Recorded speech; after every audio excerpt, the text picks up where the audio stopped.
Dun dun dun dun dun. Dun dun dun dun dun dun. Alrighty. Let's pull up the stream, check and make sure the audio is working the way it's supposed to be working. Yep. Okay. Now send this to the loyal fan base like I usually do. And then from there, I shall get to dubbing. I'm gonna hope that I can somehow clear a good majority of this today. Maybe I can do the last part tomorrow, but I'm hoping to get all of the, major investigating done today. Because on Wednesday I have to do Monster Hunter with Mom and Sis, so maybe Thursday? Let's see, hang on. Wait. No, I gotta see this. What did you send me, Grand? What did you send me? Okay. Oh my god, what? No! Continue on web. Oh my god. Okay. February, March, April, May. What? Wait. No, blah. No, not the mute button. Why are you hitting the mute button, dummy?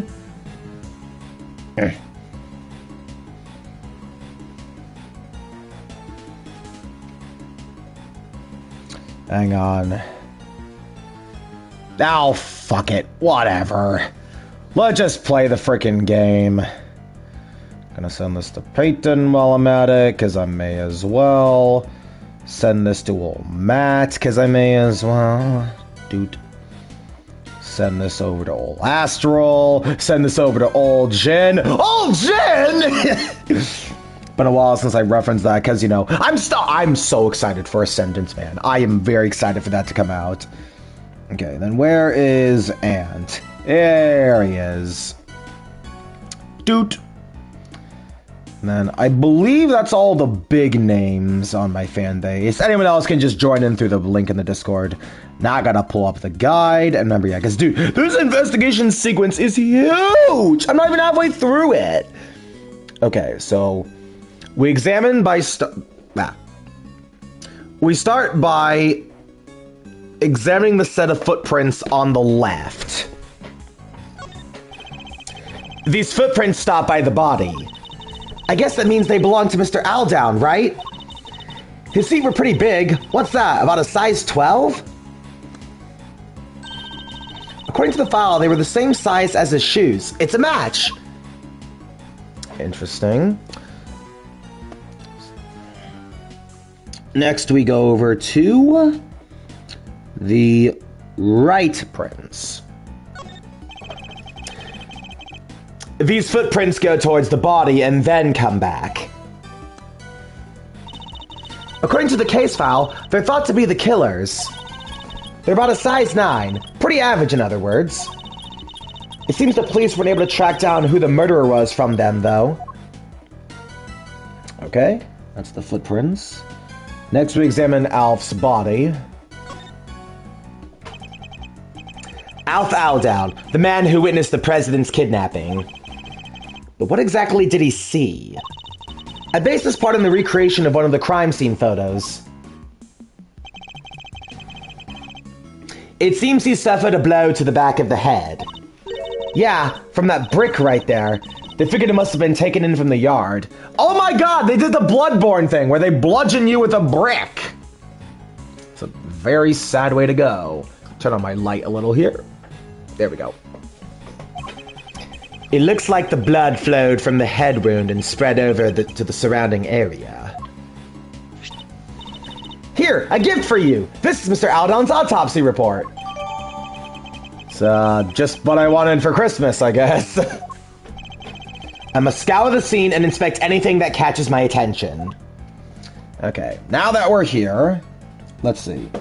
We examine the camera first. Actually, the body first.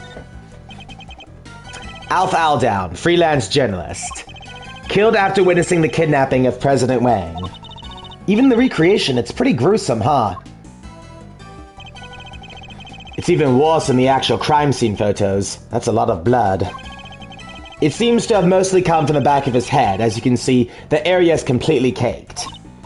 Yeah, the autopsy report says that's where he was hit with the brick. Indeed. I imagine his attacker must have snuck up from on behind. It looks as if he's clutching something in his right hand. Oh yeah, they mentioned that in the file somewhere. Let's see. According to this, it was a button. A button? Torn from the attacker's clothing, perhaps.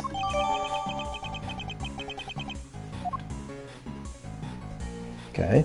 Then we examine the camera. So the victim was carrying a camera. Oh yeah, according to the file, they recovered a picture. Yeah, here we are. It's the president, right? And somebody's pointing a gun at him. This must be what Mr. Aldown witnessed. So the person in the trench coat is the kidnapper? Yes, I imagine they were trying to conceal their identity. But if Agent Lang's father theory was correct, the person wearing that trench coat is Warden Lagarde. How come they only found one picture? He probably wasn't able to take any more before he was attacked. Okay, that's a photo then. Next, let's see. What's next the guide says? A cell phone. This cell phone must have belonged to the victim. Hang on, I'm gonna do a quick audio check. I just really want to make sure I'm not missing out if like my audio fizzles or whatever. Let's see. I just really want to make sure I'm not. Okay, good. We're good. Thank you. Sorry about that. Yeah. This cell phone must have belonged to the victim. You're right. Yeah, it says here in the file that Mr. Adam made a call while he was watching the kidnapping. A call? To whom? His girlfriend. Seems he called her when he saw the president was there. But she didn't pick up, so he left a message. That's in here too, if you want to hear it. Please. Hey, Rosie, it's me. I guess you're asleep already. Oh. Anyway, I'm here at the orphanage. Something weird's going on. President Wang is here for some reason. And there's another... Damn it! The light's out, so I can't quite see, but... Looked like he was being kidnapped? Anyway, it's probably nothing, but I thought I should let you know... Oh. Ooh. Yeah, that's not good. What were those sounds at the end? He must have been attacked while he was still on the phone! Agent Lang, can I ask you something? Mr. Aldown's girlfriend, what was her name? Ringer! Rosie Ringer! At least that's what I heard. Oh, the plot thickens! Just as I thought. Wait, you mean... Her revenge for what happened 12 years ago. All Miss Ringer left here was with the memories and personal effects of her lover.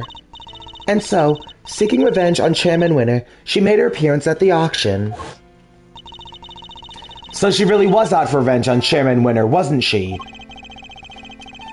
Perhaps it was for his suppression of the kidnapping. Or perhaps it was because she thought he was one of the kidnappers. Interesting. So we're getting all the connections are coming back. Next, we examine the yellow flower on the upper left. I will point at you. Point! Point! Man, if Astro were here, point. Hey, Bozo, get padding! Okay. Somebody dropped a yellow flower here. I think this one symbolizes, the desire to steal treasures! Okay, you can't just make these things up. What we can say is it looks to be different from all the other flowers in the planter. Huh, so what's it doing here? What indeed? We should examine the planters too. I must be right! Somebody must have stolen it! It's a stolen treasure! Okay. I think this one might actually symbolize the growing anger of a former prosecutor. Oh, I love her so much. I'm so glad. Bro, I'm telling you, when I first played Case 4, I legitimately thought Kay was getting offed. Because I first played Dual Destinies. I saw Edgeworth there with no mention of K. Like, Dual Destinies was my first Ace Attorney game. And I was like, oh my god, this is why she's not there. But obviously, that's not the case. I'm just so relieved. I cannot describe to you my fucking reaction when I first played Case 4. But again, whole other story. Okay, now we examine the brick. Brick! This was the brick used in the murder. There's stuff made of bricks all around the yard here. They probably took it from somewhere nearby, huh? Okay, now we examine, I believe it was the planters themselves, right? Or not. Oh, the bottom one? No. Wait, the bloodstain? Wait. Camera, cell phone, brick, planters, burnt pillar. Examine everything else if you like. Wait a minute. Those aren't highlighting anything. Oh, they mean back out, don't they? Well, examine this. I should do the bloodstain. Fresh blood, and plenty of it. According to the autopsy report, he died from loss of blood due to the blow to the back of his head. Yes, and the blood spread out over the entire area. I doubt anybody could have bled that much and survived. Anyway, this certainly seems to confirm what the autopsy report suggests. Okay, so that's all here. Now we have to actually examine stuff in the outside world. Like the planters, for instance. Or not. No, I swear we had to examine these, like, out here. Yeah, like this. These planters. According to the case file, the yard stretched out 3 sides of the orphanage. And there were 3 planters on each side. Okay. Yes, planters arranged in a very particular pattern. One we've seen somewhere before. Oh. Shame there aren't many flowers, but I guess it was the middle of winter. Yes, but look at this one. It's bright yellow. Whoops. Weird. How come there's only one? Wait, it looks like somebody dropped it. That's a lion lily, if I'm not very much mistaken. A rare member of the family Liliaceae. I'll just call it Liliaceae. A lion lily, you say? Wait, didn't Judge Cavell give President Wang some lion lilies? What is the same flower doing here? This can't be a coincidence, can it? I believe this particular cultivar is from Asia, where it's said to symbolize the bond between parent and child. I wasn't aware you were so knowledgeable when it comes to flowers, Francisca. Ha, what I just told you is common knowledge. Perhaps you just need to read a little more. Okay then, in that case. Next we examine the burnt pillar. There's a burnt pillar. A burned pillar. Oh! There are burn marks on this pillar here. The report says there was a fire sometime on the evening of the incident. A fire? Let's see. Where was it again? Ah, yeah. One of the orphans set fire with some kerosene. Some sort of prank, probably. They sound like a lively bunch. Possibly too lively. It seems the antics spoiled our chances of finding any footprints near the entrance of the building. Okay. That's another thing added. Now, examine anything else you like. Now I need to speak with Lang, okay? Gotta get my Lang voice back.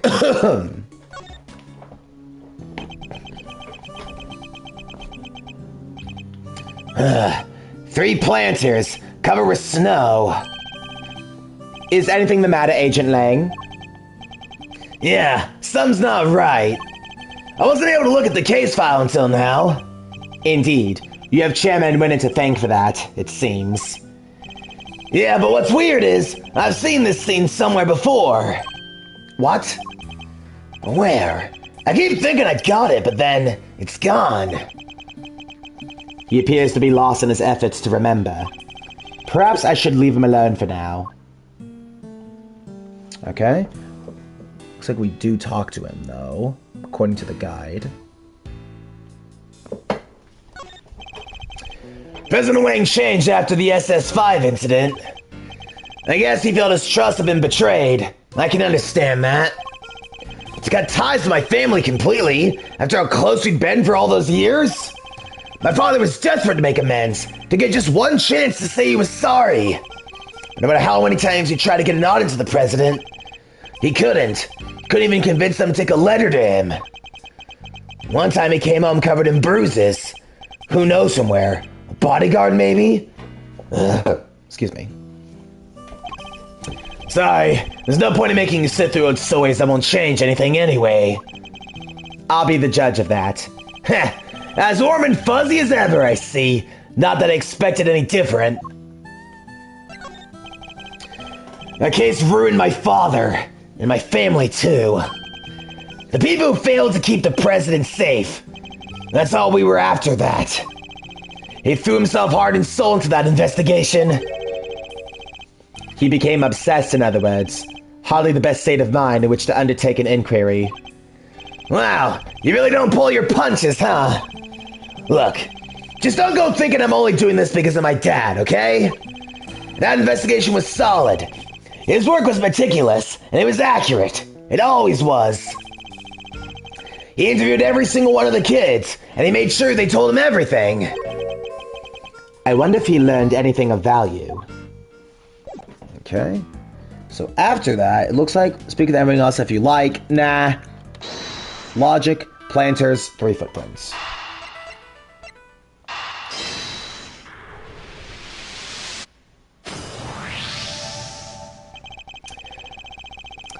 So that's what our monstrous hoof prints really were. Wait, what? Recall the arrangement of the prints, now compared to that of the planters. Whoa! That's right. I believe the footprints are located where our planters once stood. So Chairman Winter was digging around the front of them. He was. And why might he have been doing that? We have a piece of evidence in our possession that answers exactly that question. Which piece of evidence shows why Chairman Winter might have been digging in front of the planters. The report on night, because Lagarde said... I'm sure it's still right in front of the planter where he left it. Take that! Recall, if you will, the report that Warden Lagarde sent to Chairman Winter. In it, she mentioned something had been laid to rest in front of a planter. You think she was telling him where to dig? Wait, but why 3 holes? Because the report didn't specify which of the planters she meant. I get it, so he wasn't sure which one it was. Which meant he had to try and dig up all 3. I imagine so, yes. Poor Chairman Winter. But why go through all that trouble? What was he looking for?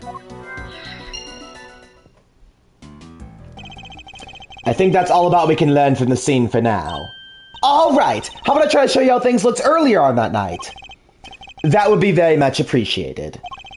Could you take us back to the moment at which the victim witnessed the kidnapping? Sure, I'll use the photograph we took. Here goes nothing.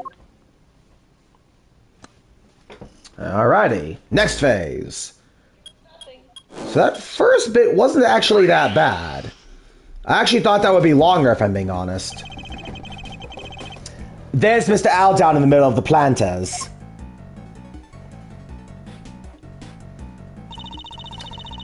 And there's the president and his kidnapper out by the road. My father based the investigation on the evidence Aldown provided. That was why he thought the kidnapping and the orphanage were connected somehow. And how he wound up suspecting Fifi Lagarde. She was the one running the orphanage at the time. Exactly. When the case went to trial, Excelsius went and put a big hole in that theory. He did? Yeah, after all, the president and the kidnapper weren't actually on the grounds of the orphanage. So, it was hard to conclusively prove any kind of connection. Huh, so they never were seen inside the gates of the orphanage. Detectives bust a gut to find evidence on the scene. And then prosecutors come along and twist it for their own ends. Winter and Lagarde were working together. They had some kind of deal, I'm sure of it. Are you saying that Chairman Winter was working with the kidnapper? Your father was convinced that Lagarde was the culprit, correct? And you say he was a gifted and thorough investigator. Then he must have had more to support his theory than just Mr. Aldown's message, surely? Yeah, he must have. I just don't know what it was. It wasn't exactly a case he liked talking about. Agent Lang's father, Dai Long Lang. Trusted ally and confidant of President Wang. He discovered truths that were subsequently suppressed by Chairman Winner. Our first priority should be to find out what they were. Okay then. Now, let's see. First thing we examine is the new set of footprints. These footprints stop by the body. I guess that means they belong to Mr. Aldown, right? His feet were pretty big. What's that? About a size 12? According to the file, they were the same size as his shoes. It's a match. That's the same thing as before. Okay. Not sure why it made me do that twice, but okay. Then we examine the kidnapping scene. So over here. I must scour the scene and inspect anything that catches my attention. Okay, so first things first, they want us to examine, let's see now. The snowman. Wait, just the snowman? Really? That's all I have to examine here? Hey, that snowman! It was melted in a simulation of mourning after the murder, huh? And that muffler was all wet, and its little bun eyes had fallen off. Indeed, it still looked reasonably healthy at this point. Although, not entirely. I can see one thing that's missing. Aw, poor guy! I bet some kid took it as a stupid prank! Not a bad piece of thieving, though. Maybe they had potential. You think one of the orphans took it? I'm not so sure. In fact, I think it was grabbed by somebody else entirely. And then, I'm guessing we deduce and present the button, right? Yep. That was pretty straightforward. That's an easy one. Dude! This snowman is missing a certain something, wouldn't you say? Yeah, his right eye! Indeed. Luckily, we managed to locate it. The bun Mr. Aldown was holding! Look at that, it's the same type of bun as the other eye and everything! And if we suppose that the button was indeed the snowman's missing eye, that presents something of a contradiction. What does the bun contradict? Well, it would have to contradict the victim's location, actually. Yeah, because... yeah, that's too far away. The victim was clutching the button, and the button was covered with his blood. Which means he must have grabbed it after being attacked. Let's run a little hypothetical, shall we? What if after being struck, Mr. Aldown lost his balance, and reached out to grab something to steady himself, such as the snowman? The snowman wouldn't have supported him, so he would have grasped the button and continued falling. I get it. So you're saying that he was near the snowman when he was attacked? I am, within arm's reach to be precise. And he's currently nowhere near that close. Right, but his footprints only go as far as the planter. He never came back this way. What if they weren't his footprints? I think we need to look at all the prints again. All right, I'll take us back to the scene Mr. Aldown's body was found.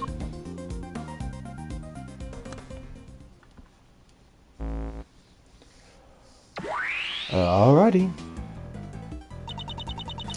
But the footprints on the left definitely matched up with Mr. Aldown's shoes, right? So what's the deal? Let's take another look and see if we can figure it out. Okay. Now,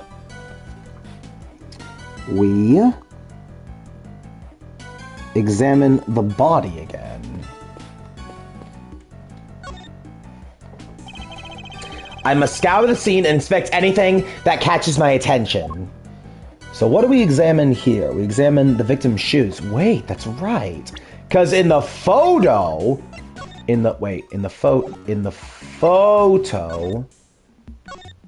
yeah, his shoes are completely clean. Wait a minute. That's odd. no! Wrong. These shoes, as the case file says, they match the footprints, but... Huh. These aren't the victim's shoes, I'm sure of it. What do you mean? Look how the laces are tied. Don't they look a little strange to you? What's more, they don't appear to fit properly. That's a good point. There also was no snow on them, too. So these prints, they go right up to where the victim was found, and they stop right by his feet. But they didn't actually belong to him. So the prints of by the head's his? The ones that lead all the way and come back? No, I don't think so. They're too small. So neither set belongs to him? Then how did it get here? That's easy enough. He didn't walk. He was carried by the killer. So then, where did the murder take place? Was it really over by the snowman as we suspect? Okay. That does explain a lot, because you're right, those are some big shoes. You can see the whole rim around them. It's actually subtle. I just thought it was because there was no snow on them. So next...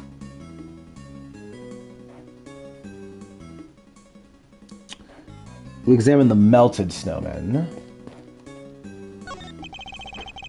I think Mr. Aldown's body was moved. How else do we explain the button he clutched in his hand? And that would suggest that he was killed somewhere near the snowman. I better take a closer look. I must scour the scene and inspect anything that catches my attention. There's a missing brick here. That says a lot. Hang on.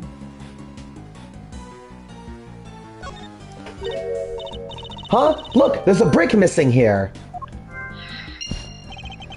The rest of the brickwork looks fine. Strange that just this one is missing. Examine the snowman itself. Yeah, I'll do that. Poor snowman. He's not looking good. He is frowning. It can't be helped. Snow and ice eventually melt. That's just how it is. And so do mysteries. All we have to do is wait. The snowman of the case will melt into clean water. Why is that? Ew. All you have to do is wait, Kay. I have work to solve these mysteries. Alright. Now it looks like we logic. Was Winter involved? What did he dig up? Okay.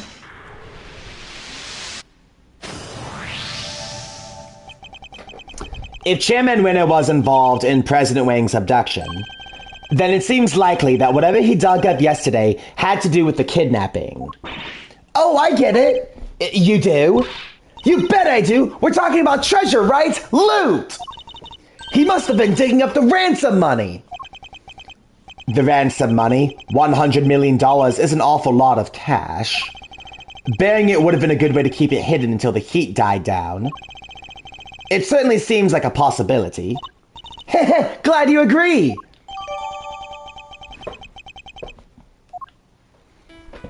Okay, then we do brick used in murder and missing brick. That one's pretty easy.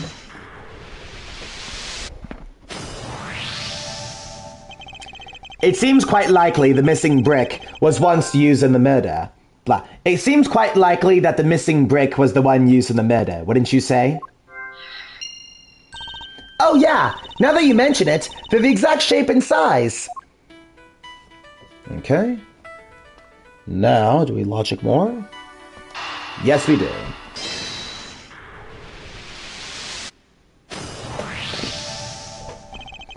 I think we have to conclude that the murder actually happened over by the snowman. Right, the button came from there, and the brick too. Indeed, and what's more, if the murderer took the brick right by the snowman, and then tried to sneak up on the victim all the way over by the planters, Mr. Alton would have been seen right away. Exactly. I think we need to update the simulation, Kay. Mr. Alton wasn't standing by the planters. He was next to the snowman. Gotcha! All right, here goes. Okay. Next, we examine all of these here.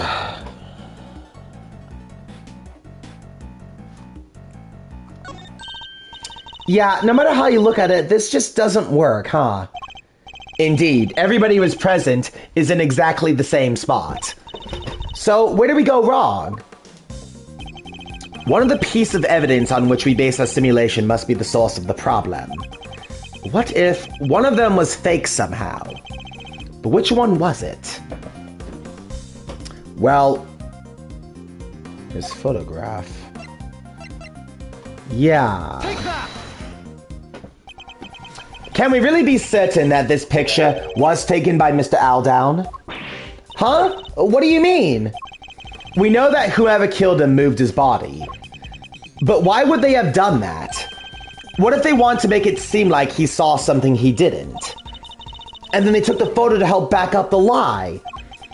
They had the president at gunpoint. They could easily have forced him to pose for the picture. He would have had no choice but to comply. Hey, now that you mention it, they only recovered one picture from Mr. Aldown's camera, right?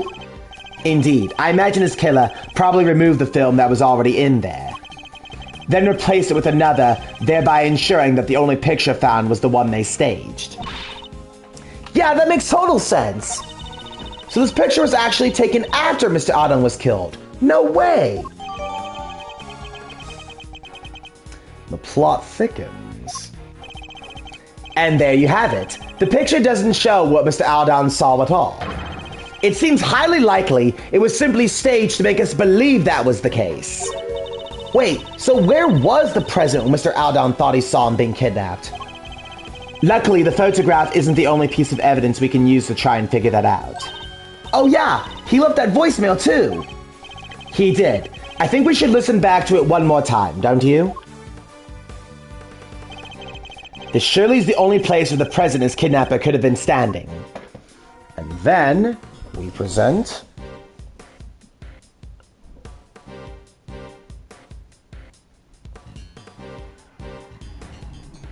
the left-hand lamp by the left-hand lamp?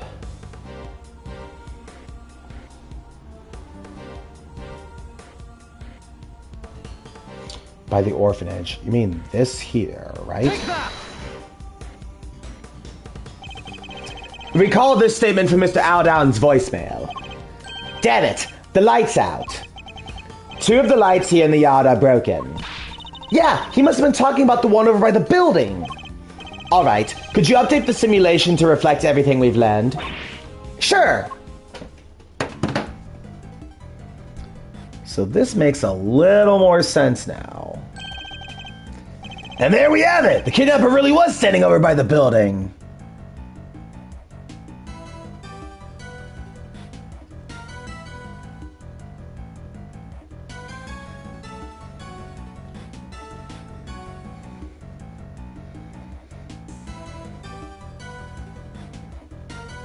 So I just had to quickly send something to my buddies. Pulling up the guide once more. Okay. And this over here. There we go. And there we have it! The kidnapping really was standing over by the building! Yes, which would certainly have strengthened the theory that they were connected to the orphanage. So they moved the body and staged a photograph to distort the picture painted by the voicemail, which helped them undermine the idea the orphanage was involved when the case went to trial. Well, that certainly changes what this particular part of the simulation tells us. I imagine it will also affect our understanding of the scene from when the body was found. Only one way to find out. Ready to make the jump? To switch between the 2 recreations, I need to first press triangle to talk with Kay. And then select switch recreations. I'll give it a try later when I need it. Well, do I need it now, though? Hang on. Okay, so I don't. I just need to switch over, okay. What is it, Mr. Edgeworth? Switch recreations. You want me to show you the scene I was reporting in the police's case files, right? Okay, let's take another look at how things were when they found the body. And there we have it. Okay, now we examine the empty spot where Aldown used to be. I must scour the scene and inspect anything that catches my attention. So then we examine the blood. Blood on the snow. Lots of it. It certainly looks as if a murder occurred here, doesn't it? Wait, but we just figured out that Mr. Aldan was killed over by the snowman, right? We did. I think this blood might belong to somebody else. What? But the police report said the blood was Mr. Aldown's. Need I remind you that the case was overseen by Chairman Winner? The man who would have had no scruples about altering official records over something this small. But then why go through all the trouble? Couldn't he have just cleaned up the blood instead? He wasn't able to. Think about it. He knew that this was where the police would find Mr. Aldown's body. And he knew the police would have He knew that the police would have certain scientific methods at their disposal to look for clues. Oh, you mean luminol? Yeah, they would have found traces of blood if they used that for sure. Exactly. He wouldn't have been able to clean it up to the point where it was undetectable. Far easier to falsify the results of any such tests when they came back in. It would simply have been a matter of replacing the official results with a doctored copy. Yeesh. So you've been looking at a forgery this whole time? That sucks. Wait, but it says Mr. Aldown's clothes were covered with blood too. It does, and if they were, which seems entirely believable, it suggests that whose blood this is wasn't yet dry when Mr. Aldown was placed here. I get it, which means the other person's blood was spilled not long before Mr. Aldown was killed. I think it does, yes. But if that's the case, doesn't that present something of a contradiction?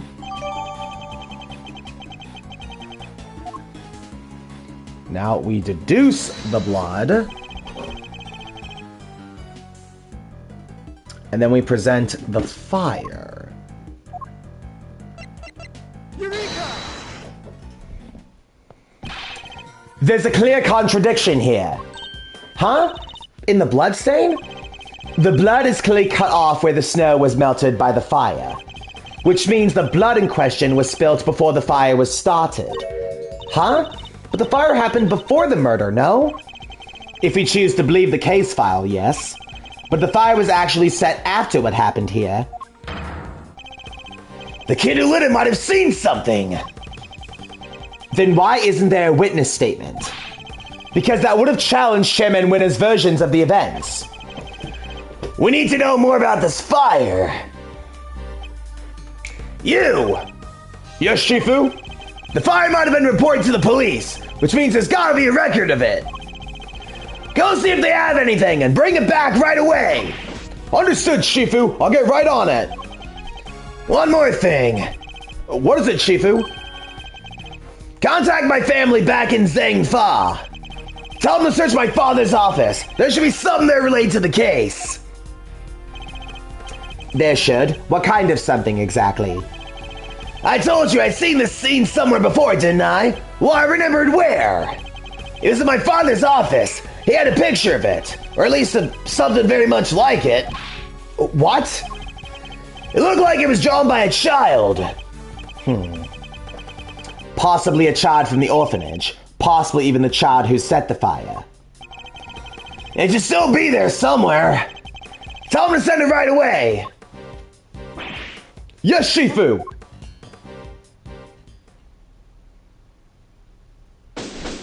Investigation complete. Alrighty.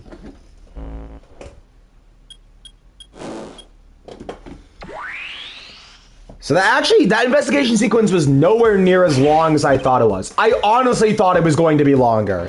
Shifu, I'm back. I brought everything the police had on the fire, and I also brought the picture from your father's office. Oh, and one more thing. About time! What kept you, huh? Well, hand it over. Let's take a look at this mysterious picture, shall we? Wait. Is that who I think it is? Wait a minute! Where have we seen that before? Hang on, gotta get some water really quickly because my throat's getting dry.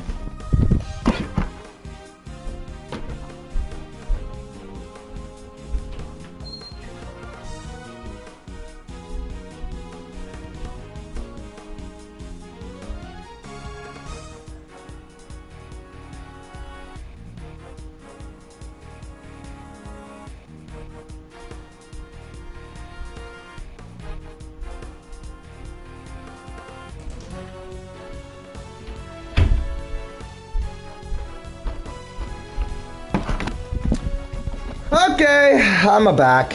Audio check. Okay, I'm back. Audio's good. What's this? Peyton says, oh boy. And then Matt's, okay. I'll wait just a little bit more for them. Just a teensy bit. Nah, I'll keep going. If worse comes to worse, I can always replay and show it to Matt later. This is it! This is the picture I remember! Could this be a depiction of something that happened on the night of the incident? It sure looks like a kid drew it, huh? Yes, and I'm willing to bet it's the work of the child who set the fire.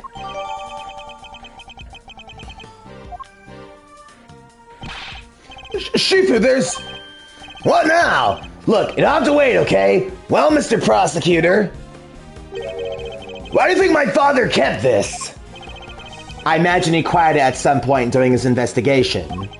Although I have no idea why he would have chosen to keep it to himself. Can we see the case file for the fire too? Sure, here you go. If you'll just give me a moment to read through it. It seems the boy who started the fire snuck out of bed on the evening of the incident. And then disappeared several days later. What? Must have been because he saw something, right? No! A kid? Really? That's horrible! But sadly not unimaginable. Huh? Looks like the kid left something behind that was put into evidence. Huh, what's this? What's it doing in that case file? What is it, Mr. Prosecutor? Have you seen this somewhere before? Something very much like it, yes. We have a piece of evidence that could well be connected. Which of the items relates to the item the boy left behind? Well, as it so happens... Take that! I don't know what it was doing in the evidence for that case. But it looks like that might be the missing horn from this soft toy. Hey, that's President Wang's! You've seen it before? Of course! He always kept it somewhere close by. I wonder if because of the missing piece. I see. It has a special device inside that plays recorded sound when you twist the horn. Hey, do you think maybe putting the horn back on might unlock more recordings? Heh. You never know. The toy itself should still be on the 51st floor. Hey! You heard the man! Yes, Shifu! I'll go fetch it right away! Here it is, Shifu! The Torosaurus stall, just like you asked! Good work! And to the prosecutor over there! Well, does the horn from the orphanage fit the president's plushie? It fits perfectly! And? Any more recordings on there? Hi, Daijun. Sorry. President Wang. It's me, Emil. I know it's been a while. I saw in the news that you were visiting the country soon. And I didn't know whether I should get in touch at all, but in the end, I decided I had to. Turn it off! Right now! What's gotten into Judge Gavel? Are you okay? Just turn it off, please! You see, I had a baby. A beautiful little boy. Your beautiful little boy. I'm sorry, that's pretty much all I wanted to tell you. Oh, except I called him Sean. Sean Fen. It has a nice ring to it, don't you think? No! Sean Fen? The kid? And also that I'll be at the orphanage on the evening of the 9th. I'll be waiting in the front yard. I thought you could meet him if you like, even if it's only just this once. I know you're a very busy man, but anyways, that's where we'll be. Goodbye.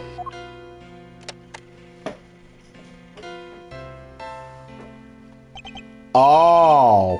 What? He was my dad? I'm so sorry, Sean. Can't explain what the heck is going on, Gavel? Sean isn't my biological son. I adopted him. And he was aware of this? Yes, of course. His mother, Emile Fenn, she died 5 years ago. We were cousins, but we were also friends. The best of friends. People often mistook us for sisters. And so when she died, it seemed only natural that Sean should come live with me. Of course, we had to keep his father's identity secret, and I decided that the best way to do that would be for him to never know in the first place.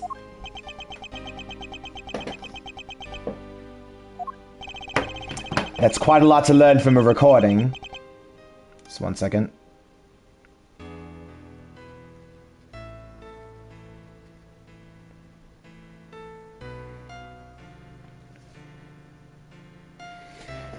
That's quite a lot to learn from a recording made on a seemingly innocent toy. I guess Sean's mother must have recorded the message and then sent the plushie to the president. Hey. Yes, Sean?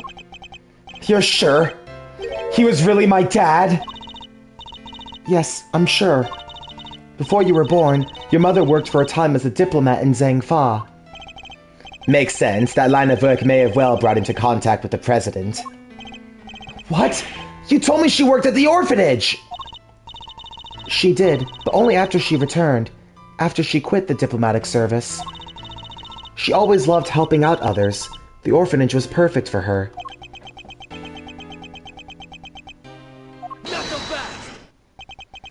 Sorry, Judge Gavel, but I have to ask. Emile, the lady who has asked the president to come. Why didn't she show up herself? Why isn't she anywhere in the files related to the SS5 incident? She never made it to the rendezvous that night. Someone was tailing her. I'll bet that was Chairman Winner's doing, though sadly we can't prove it. And because she couldn't make it, she never saw the president again. Then she died 5 years ago. This can't be easy for Sean. Hey, Sean, are you thirsty? We could get a soda. My treat, okay? Come on, I think I saw a vending machine over... You think I can't buy myself a soda? This is important. It's about me. I'm staying. That didn't work at all.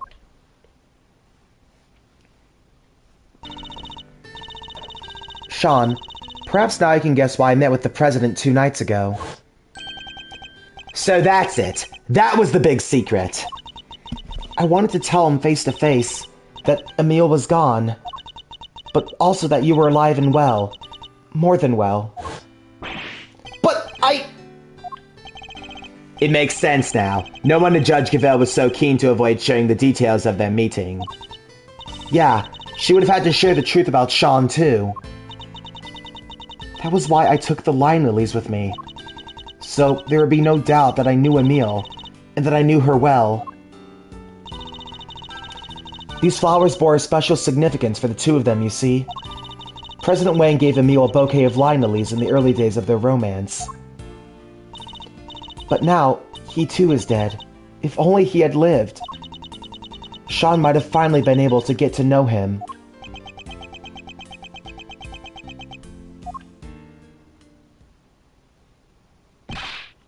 Shifu! I've been waiting for the right time to say this, but... What? What is it? You've been hovering there the whole time! They sent something else from Zhangfa. President Wang's will! What? The president's will, huh? They gave my father medal after medal. They had to come up with new ones just for him. In the end, there were no medals left to give, so he made us the keepers of his last will and testament. Those medals, that duty, they're our greatest pride, our family jewels.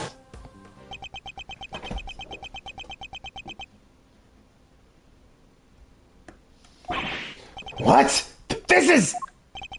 What is it, Agent Lang? Does it have anything to do with our current case? You could say that. It seems he was planning on publicly acknowledging Sean as his son. Sean's name appears in the president's will? And we're certain that the document is authentic? That President Wang wrote it himself? Sure we are. It's old, but it's real. My family took charge of it back before the SS5 incident happened. They want to analyze it back at home to be sure, but I'd stake my name on it being the genuine article. Wang was a renowned world leader. A child nobody knew about would have been able to cause quite a stir. And yet he chose to mention the child in his will nonetheless. Well, that's that, I guess. I still can't quite believe it, but the president confirmed it with his own hand. There's no denying it. Sean, you're President Wang's son!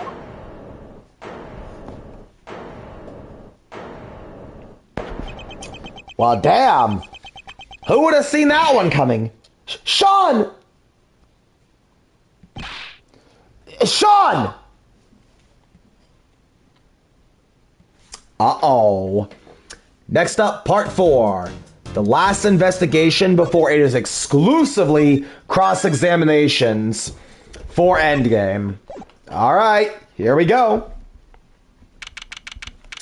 April 6th, 4:51 p.m. Big building. Empty lot.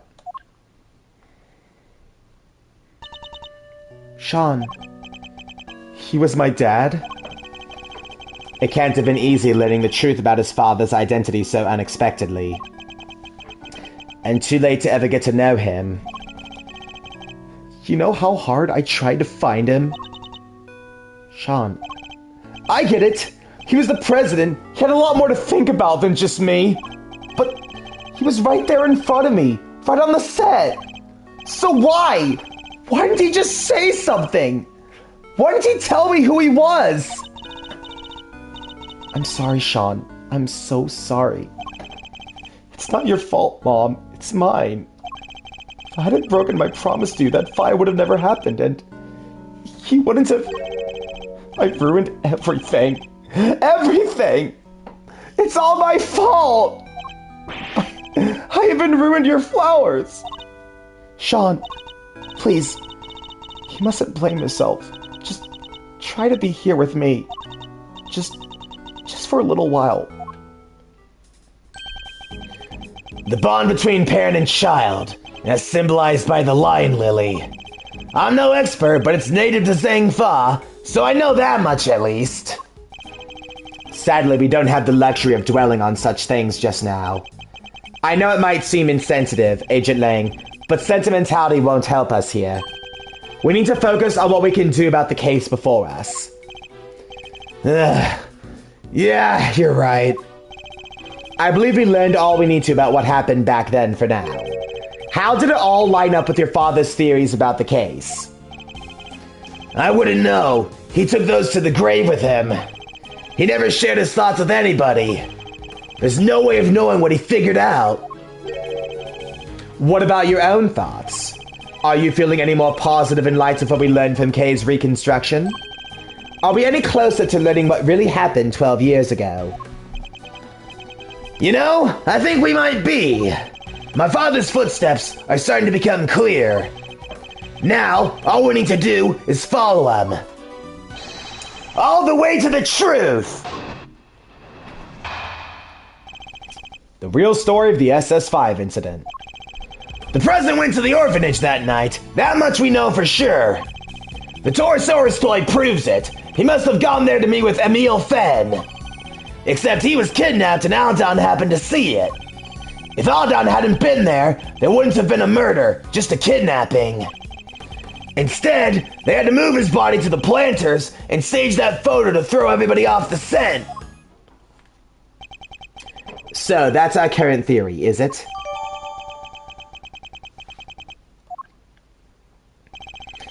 But there's something I still understand. There is? This. Why risk staging the picture? They would have had to force the president to play along. What if he hadn't?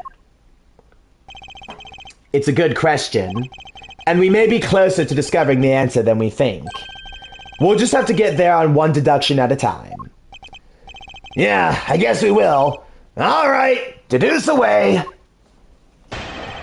Okay, now, first things we do is we present the mysterious bloodstain on the fourth statement of his testimony. 1, 2, 3, 4. There we go. Oh, wait, press. Wait. Oh, no. No, we present. Never mind. Objection!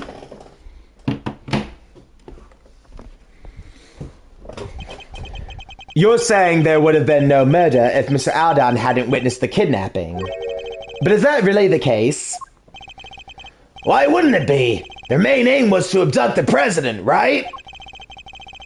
So if there hadn't been a witness present, they wouldn't have needed to murder anybody. And yet it remains possible that Mr. Aldan wasn't the only person killed that night. There was a large pool of blood between the planters, but Mr. Aldan was murdered over by the snowman. It can't have belonged to him. What if all that blood by the planters belonged to somebody else? Come on, Mr. Prosecutor. You do realize what you're saying, don't you? I do. It's hard to believe, I'll be the first to admit it. But it's what the evidence suggests. Not just one person was killed here 12 years ago, but 2. You're saying they covered up a whole separate murder? But whose? Who else was killed that night? Whoever covered up this other homicide did so very skillfully indeed. They even seem to have been able to avoid it being mentioned in the files. But they didn't quite get rid of everything. We have a piece of evidence from 12 years ago that they never managed to erase. This clearly shows that something else happened that night. Then we present the child's drawing. Right. Because that's Connus. No doubt about it. That is Connus right there. Take that! Excelsius Winner tried to shroud the existence of the other murder in darkness. But there was one piece of evidence he wasn't able to suppress. Thanks to the efforts of your father, Agent Lang. My father? Cast your mind back, if you will. Something else was hidden along with all the other evidence from the crime scene. The existence of the child who set the fire in front of the orphanage. But why would Chairman Winner wish to erase him from the record? Because he saw something he shouldn't have. That's why. He did? What was it? It's right here in this picture. The picture my father kept. I think we can all agree that's the president on the right-hand side. And that's the Torosaurus toy in his... And that is the Torosaurus toy in his hand. But who's that standing across from him? That's Connus. Take that! Eastern robes and a black dog. That can only be Bodhidharma Connus. What? The creepy assassin guy? And what would a hired killer be doing in the presence of the president? I can think of only one thing. That's right. It wasn't a kidnapping that occurred here 12 years ago. It was an assassination! Ah! And Warren LeGood and Sherman Winter were... Yes, I think they were complicit. More than complicit, in fact. One person provided the venue for the killing, and the other suppressed the testimony of the child who witnessed it. Mr. Aldan was murdered because what he's witnessed was actually an assassination, and not the kidnapping he thought it to be at all. You think I'm an idiot? How could the president have died 12 years ago? We only found his body this morning. He was alive and well until just recently. Yeah, we even met him. Indeed, so we have a president killed 12 years ago and a president killed in the last 48 hours. 2 presidents, in other words. Right, which is completely impossible. Or is it? I think it's entirely possible for there to be 2 presidents. That's right, because they did mention he had body doubles. In fact, that would explain a lot. Regardless what happened, I still respected him. Zangfa may not be a big country, but he held that place together. The president Agent Lang spoke of was noble and a capable leader. No! No, The presidential mask has well and truly slipped. Entirely unlike the man we met. It really did seem as if they were two completely different people. But how could one country have two presidents? What could explain a situation like that? This is how it was possible for there to be two presidents. One was a body double. Definitely. One of the two was a body double. Tell me that doesn't make any sense. A body double? President Wang was a man of great power and influence in Zhangfa, a figure on the world stage. There must have been countless attempts on his life over the years, such as the one at Gourd Lake only a few days ago. It's true, there were more than a few assassination attempts. That doesn't mean I'm about to accept that there was more than one president. Not without proof. Do we have any proof there was more than one president?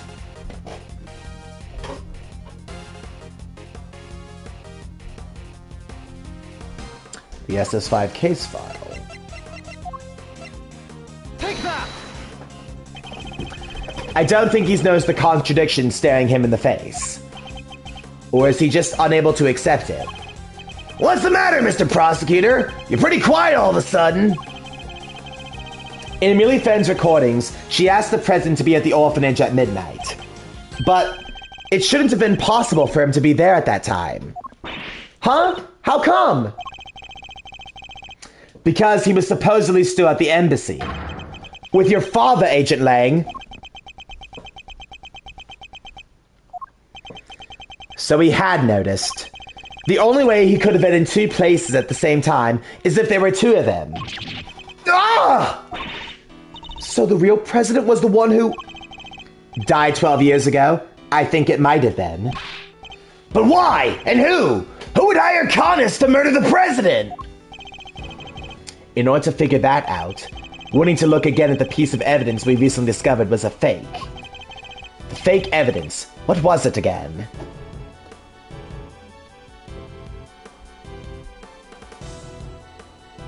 Was that Mr. Aldan's photograph? Right. Take that! The picture taken with Mr. Aldan's camera was staged sometime after his murder.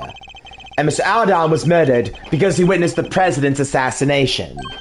In other words, the photograph too must have been taken after the real president's death. So, who is the president in the staged photograph? The body double. Nothing else makes sense.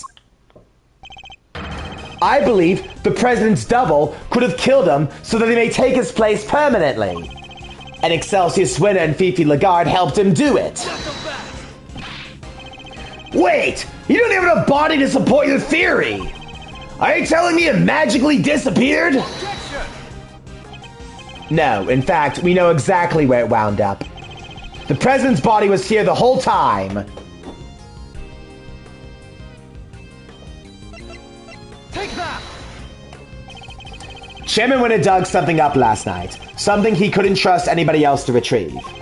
We thought it might have been the ransom money, but it was actually something even more important. Wait, you mean... That's right, the real president's body. I think it's highly likely anyway. What? The body may have decomposed in the intervening years, but the bones surely would have remained. Mr. Powers informed us that construction is due to start here sometime soon. Everything had to be wrapped up before then. The shooting of the movie and the recovery of the president's remains. Yeah, I guess once they started digging the place up, they would have found them pretty quickly, huh? Agent Lang, we need to have the so-called monster footprints analyzed again. Yeah, I guess we do. If there was a body under one of them, there should be trace evidence to confirm it. Hey, give me somebody from forensics! Sir, presenting our findings of analysis, sir. Trace of human remains were found in the dirt, along with other signs of body having been buried. So it really was him?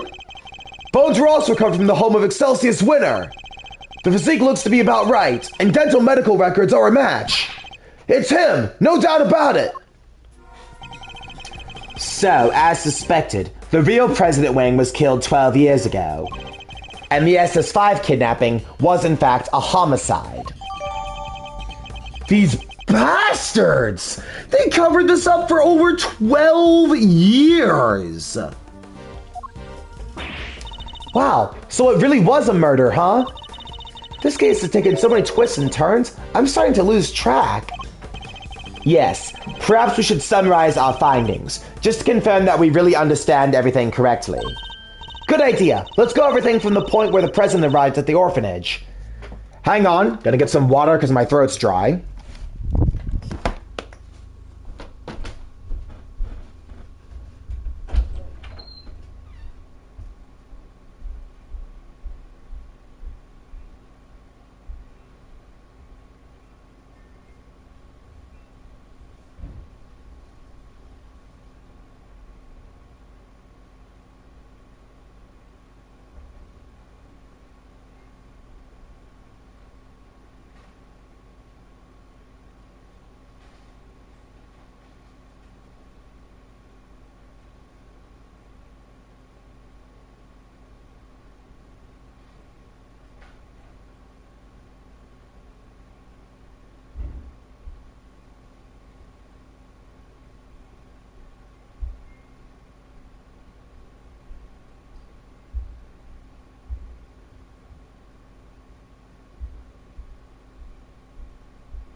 Okay, I backo.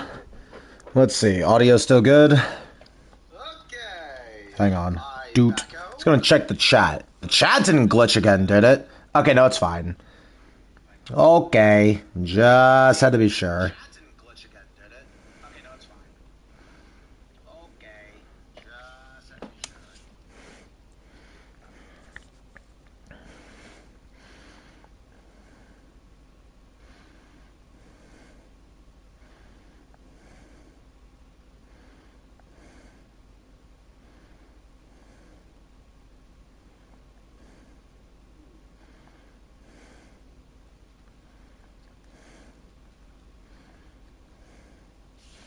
There we go. Sorry, just had to send that really quickly. Okay. Good idea. Let's go everything from the point when the president arrived at the orphanage. 12 years ago, the real President Ring visited the orphanage. His aim, to meet his infant son. The footprints we originally assumed to be those of Mr. Aldown seemed likely to have actually been made by the president upon his arrival. But instead of being greeted by his child, he was met by the assassin, Bodhihama Kanis. That's so sad. He was hoping to see his baby son for the first time, only to... Indeed, but at least with Mr. Kanis, we can be sure the job was swiftly and effectively completed. But then after the assassination, another tragedy occurred. Mr. Aldown's murder. Yes, it seems he witnessed a key moment in the evening's proceedings. The moment when our culprits, the so-called kidnappers, took the president's body around to the side of the building. That was the site that sealed his fate. We've now established that he was standing by the orphanage gates at the time. Far enough away that he believed what he was seeing was the president's abduction. At which point... Oh, the body double had come to meet up with his co-conspirators. Walked right up behind Mr. Aldown, leading to our unfortunate eyewitness being murdered by the man who was plotting to replace the president. So what was the body spot? So was the body double the one who moved Mr. Aldown's body too? Yes, I think it probably was. But none of the footprints could have been his, could they? Actually, I think they could. In fact, we have a piece of evidence that proves how this particular trick was achieved. What shows how the body double managed to move the body without leaving any footprints? Well, as it so happens,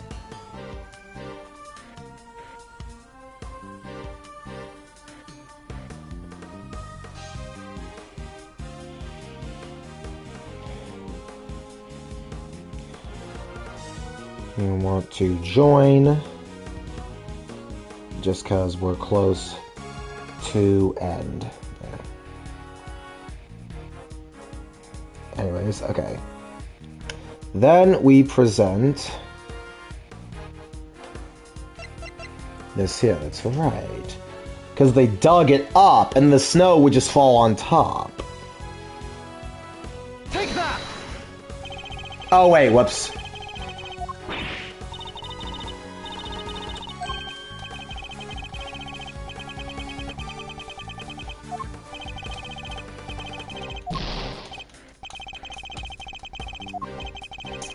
I read one step too early, it seems. Oops.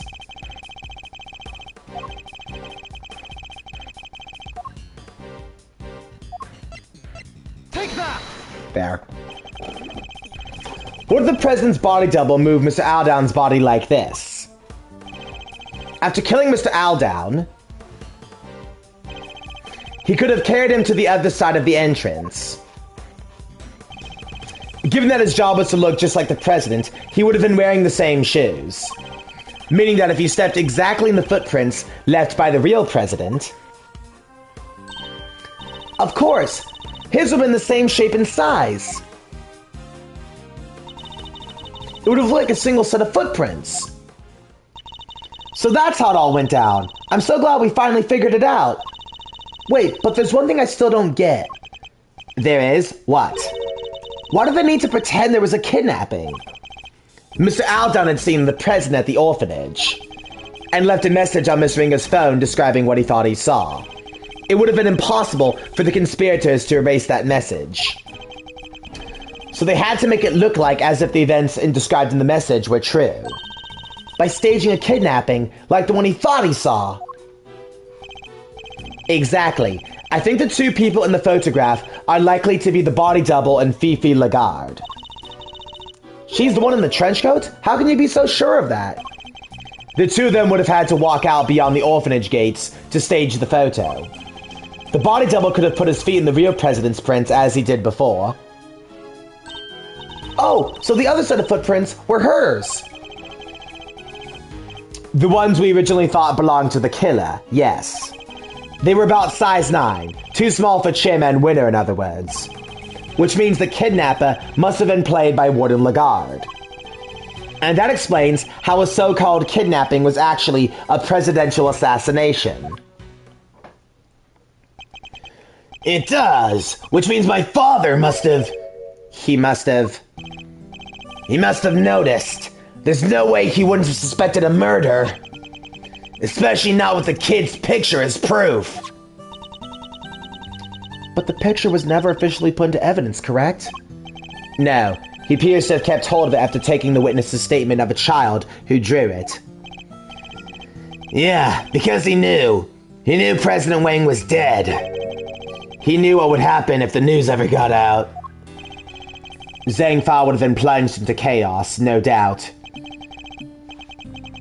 So he kept it a secret, and that secret died with him. Even though it meant taking the blame for the kidnapping, and our family name being ruined. So your father knew the truth about what happened 12 years ago, but he chose to hide it. Well, it's finally coming to light at last.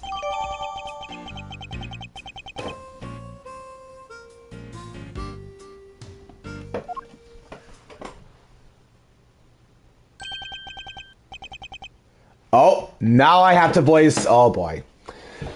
Ooh, this is gonna be murder on my throat right here, though. Excuse me, hang on. I'm gonna get another water for this. I'm gonna need water for voicing this guy.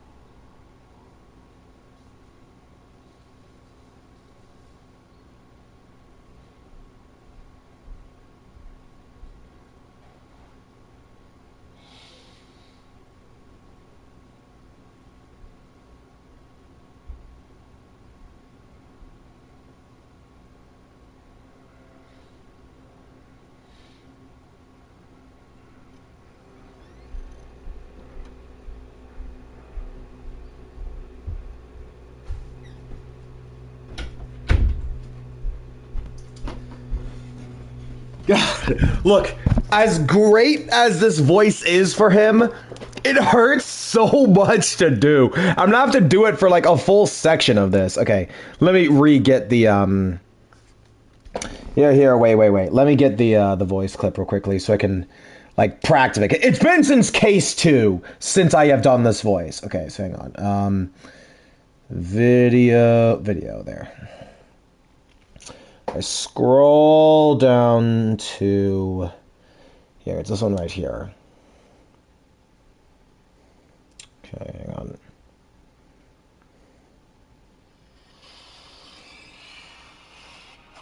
Oh man, this guy is tough.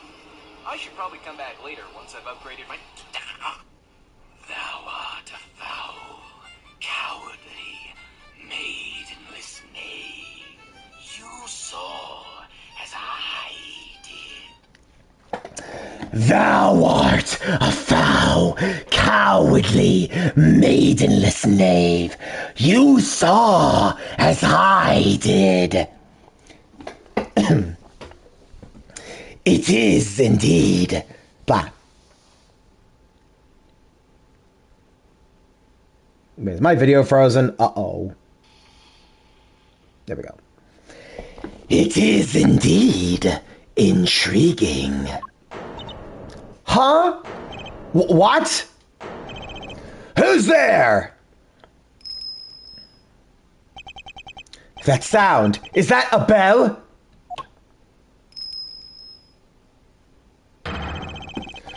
Bodhihamakanus!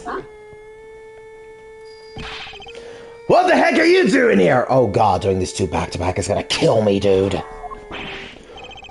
We're the law! You think you can just show up in front of us like it ain't a problem? Forgive me, but I couldn't help overhearing the fascinating conversation you were having. Heh. The opportunity to gloat over your past crimes was just too good to miss, I expect. You killed President Wang! I did, but it's not something I'm inclined to gloat over. I was more interested in something else you mentioned. Or someone else, I should say. Someone you're looking for, I suppose. Exactly.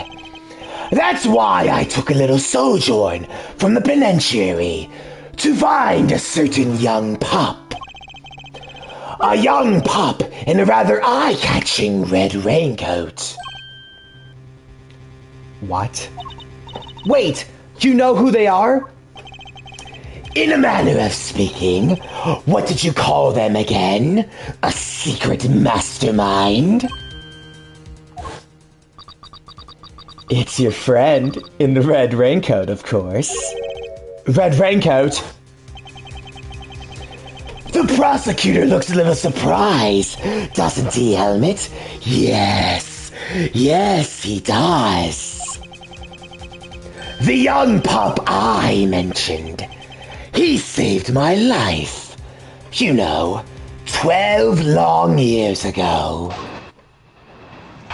I'm feeling lightheaded already, dude. My unexpected savior. As you have surmised, it was I who killed President Wang. But that meant I, too, became an inconvenience in need of removal.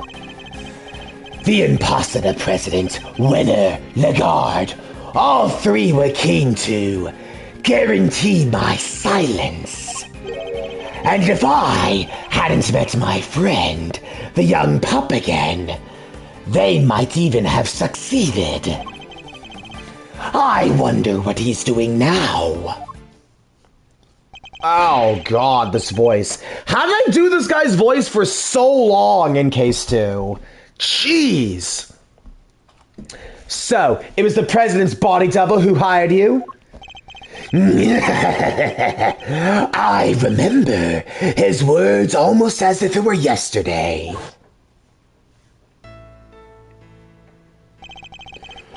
You know how many times I've nearly been killed? Not once, not twice, a bunch of times! Why do I have to take all the risks? Why am I the one they always put in danger? When I'm out there being him, people treat me like I was him. They worship me! So what's the difference? Who's to say I couldn't be just as good as him? Excuse me. There was a difference, of course, even if he did look and sound exactly like him. Just because it walks and talks like a president, that doesn't make a president, does it, boy? No. So, he got his wish and became the boss, but couldn't quite fill his predecessor's shoes. Rook's not around. That means I'm number one. I wonder if you have what it takes to step into such capable shoes. You! Of course I do. I'm the leader now. Me! Heh. Seems the king and his knights were much the same. The president's double knew that his employer had a weakness, a young woman named Emile. But in order to find her, he needed to enlist the help of locals. Locals such as Chairman Winner. Once Miss Fan had been located, they simply need to find the right time to lay the trap. The meeting she arranged so the president could meet his son, that would have been the perfect opportunity. Indeed, and with the head of the orphanage brought into the fold, their little conspiracy was complete. Warden Lagarde. Now, quid pro quo, where might I find the pup? What makes you think the boy and... What makes you think the boy who helped you and our mysterious ring pole... Frickin' This voice is destroying me, dude. Ow! I'm lightheaded already, but I'm still gonna play it anyways. What makes you think the boy who helped you and our mysterious string puller are one of the same?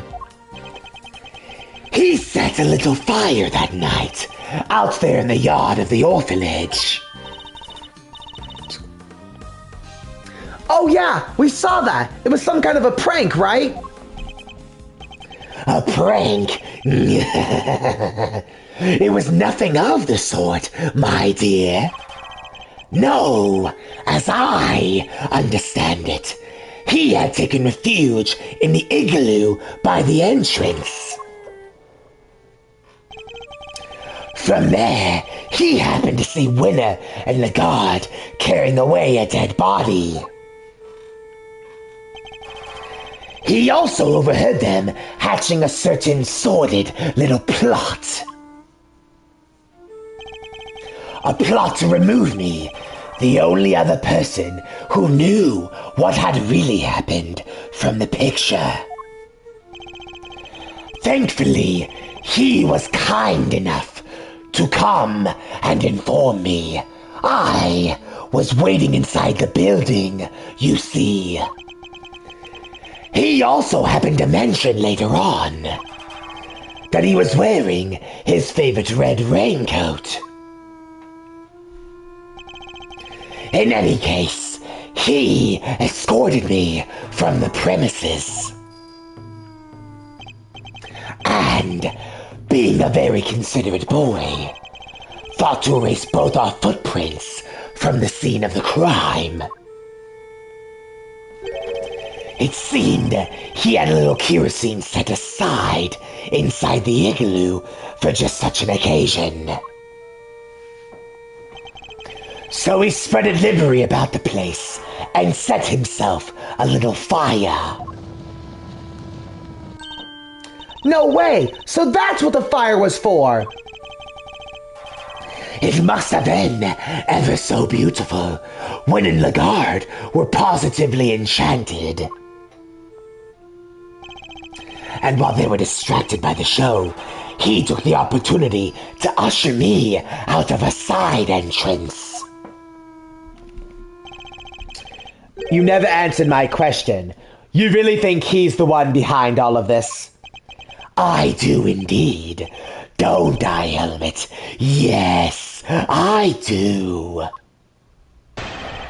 Oh my god, I can finally rest my voice for a bit. Jeez! I'm gonna be in the hospital by the time I'm done with this guy. Okay. Then we press the fourth statement. No! Why do I have to press and do more dialogue? I don't want to. Look, I like the character. But good God, this voice! Hold it! Again, so the two of you had met before. Yes, on a cold and lonely Christmas Eve, 18 years back. That long ago? But on that occasion, it was I who saved his life. It was snowing more than it had in years, and cold enough that death by freezing was a real possibility. I had taken Helmut out for a little walk. He noticed something and bounded off through the snow. When I caught up to him, he was sniffing at a car. The doors had frozen shut. It took all the strength I had, but eventually I managed to open one.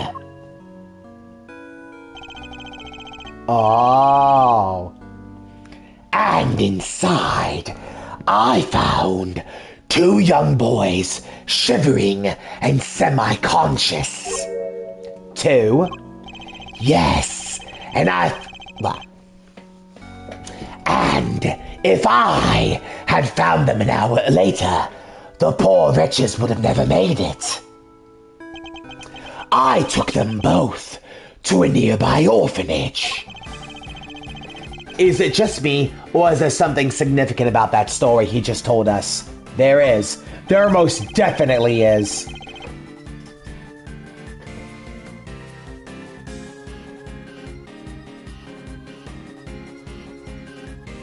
The date. This was on Christmas Eve 18 years ago. You're certain of that? I am. Holy smokes! We have something that shows why that date is so significant. Which piece of evidence relates to that date and the question? Blah. Just present it, dude. Very interesting. Take that! That was the same day on which a certain incident occurred. The murder of a well-known sculptor. No way! An incident in the aftermath of which 2 children went missing. The son of the victim, Artie Frost, and the son of the murderer, Cutler.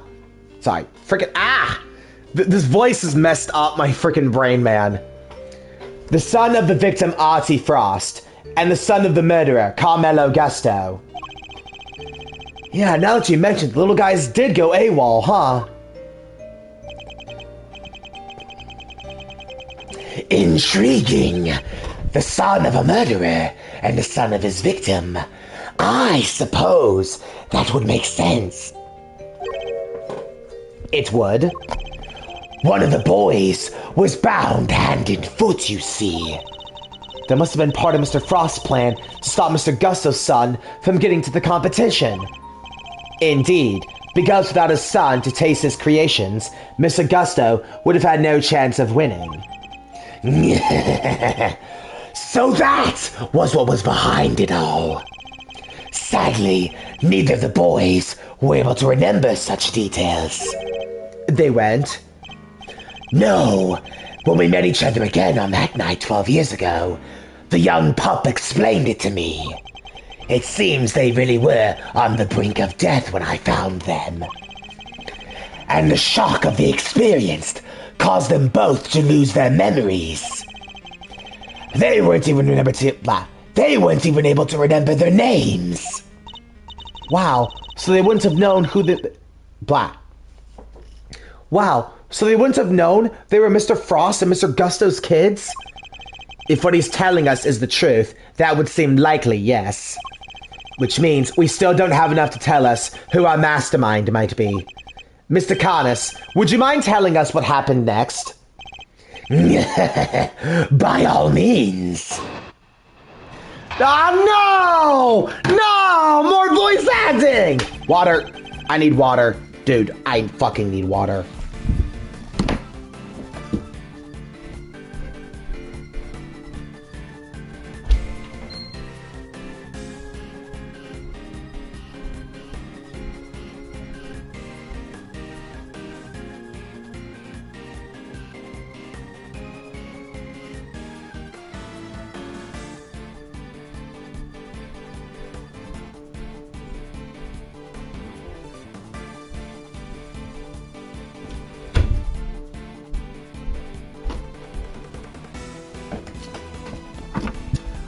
Okay.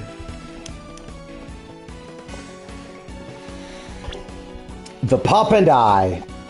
The pup and I remained in contact even after I was sent to prison. But then I stopped hearing from him. I couldn't help but worry. And then people from 12 years ago started cropping up all over the place. It rather piqued my curiosity.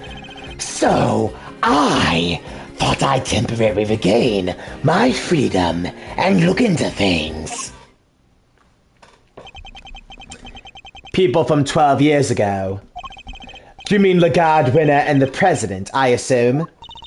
Well, Warden Lagarde was in charge of the prison where he was an inmate this whole time, right?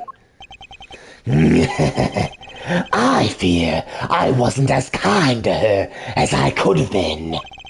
But then, she did try to have me killed. You already know why, of course. Because he murdered President Wang, but they needed to believe he was still alive. If somebody had expressed the president as a fake, it would have been bad for Lagarde and Chairman Winner too. Exactly. And not only that, I happened to overhear something else intriguing that night.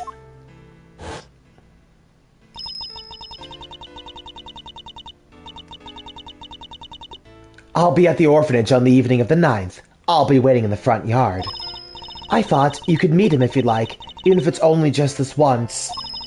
I know you're a very busy man, but... Anyway, that's where we'll be. Goodbye. Who are you? Sorry, but I'm waiting for somebody.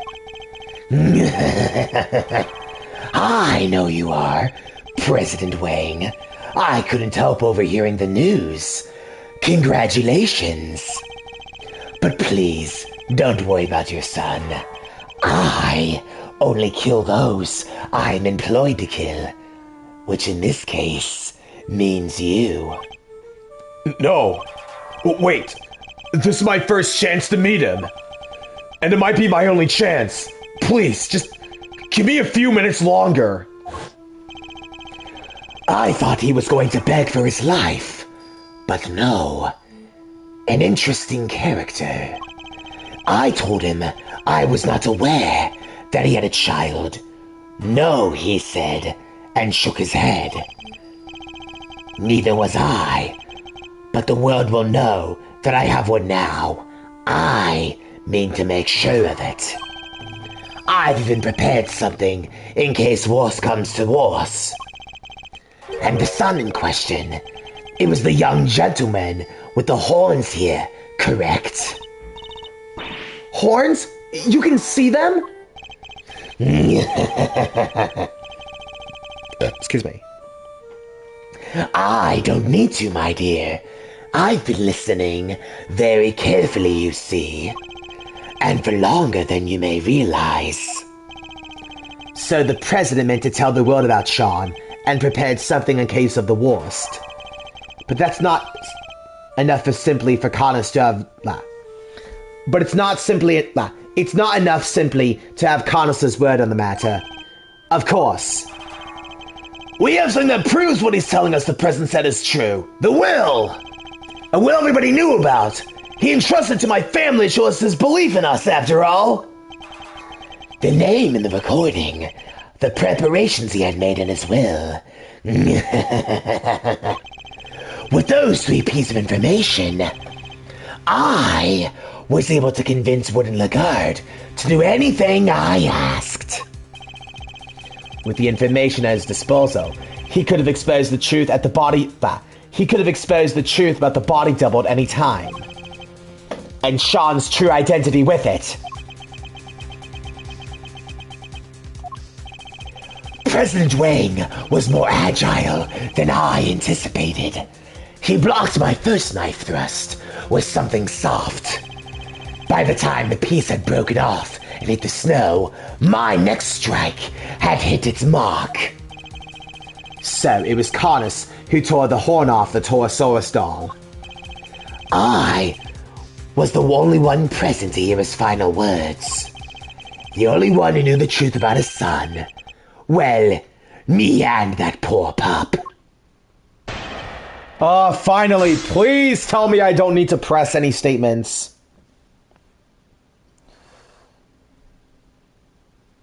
No! No! The horror! My voice! My voice is so dead, dude.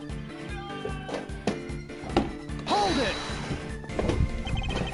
So, you able to continue communicating with him from prison? I was. Via a post office box. What's that? It's a means of exchanging mail without revealing one's own address.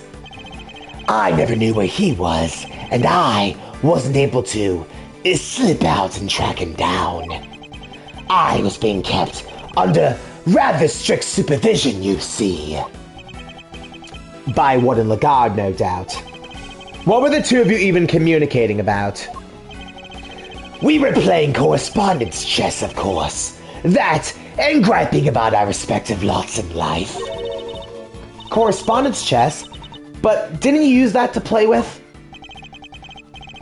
As unlikely as it might seem, Mr. Connors' chess opponent was... Mr. Knight? Yeah, it was Mr. Knight. We found the diagram of the game in his cell, too.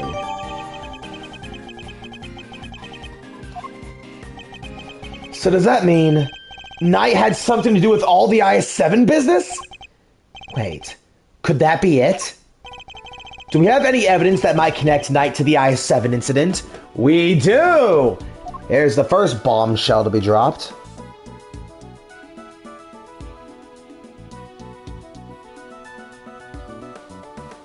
His possessions, because... Take that! This is everything Knight left behind. Could there be a clue in here somewhere? A ring and a chess set. Which one should we look at more closely? The ring. We know where that symbol's from. The ring.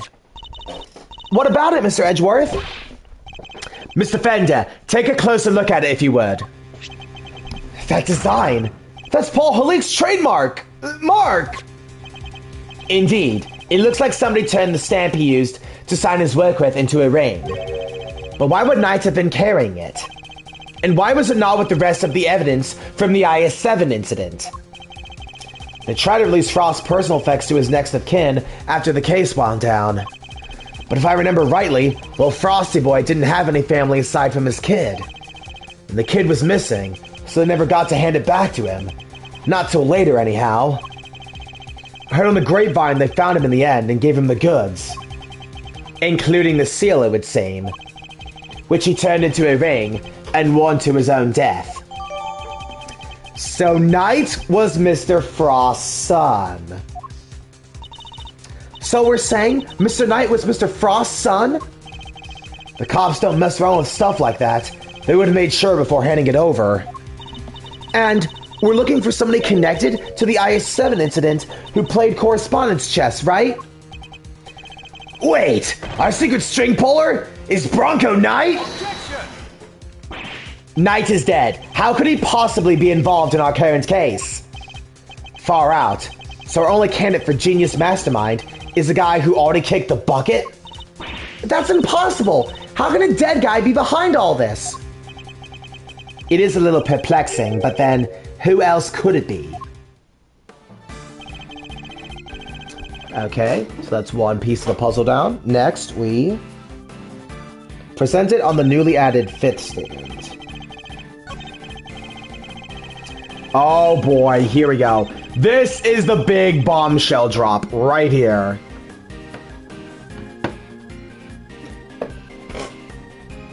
I gotta text Peyton and Astral right now over this.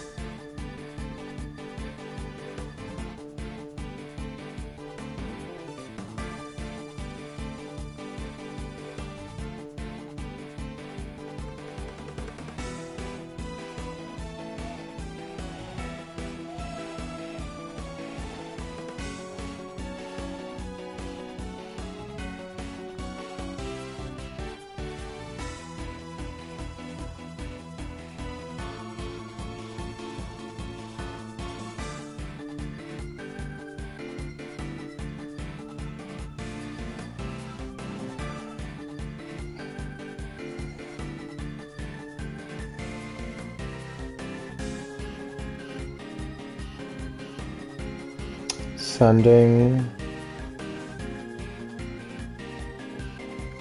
Okay, audio check. Sending. Okay, audio's good.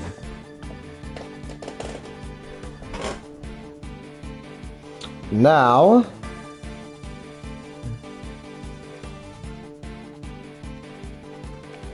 I present the correspondence chess design on this statement here. This voice has been murder on my lungs, by the way. I just want to point that out. Objection! You said that you wrote all of your letters in Braille. Is that correct? I don't mean to be rude, Mr. Prosecutor, but you do know about my condition, don't you? That's odd, because the chess sorry. That's odd, because the chess diagram we found in Knight's cell didn't contain any Braille at all. Really? But surely that's impossible. How so exactly? Maybe somebody typed Mr. Connis's letters out on purpose? Meaning there may have been some sort of intermediary between the two of them? So then, Mr. Connis says he wrote his letters in Braille, and yet the letters received by Mr. Knight contain no Braille at all.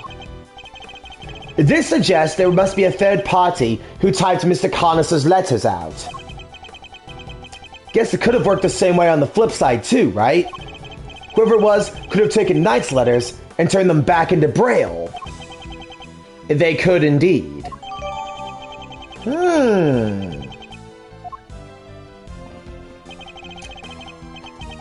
I think you and Mr. Knight were both communicating with this person, Mr. Carnus. Mr. Carnus, the answers you received. They were written in Braille too, yes. So, some mysterious middle person really was retyping Bronxter's missives?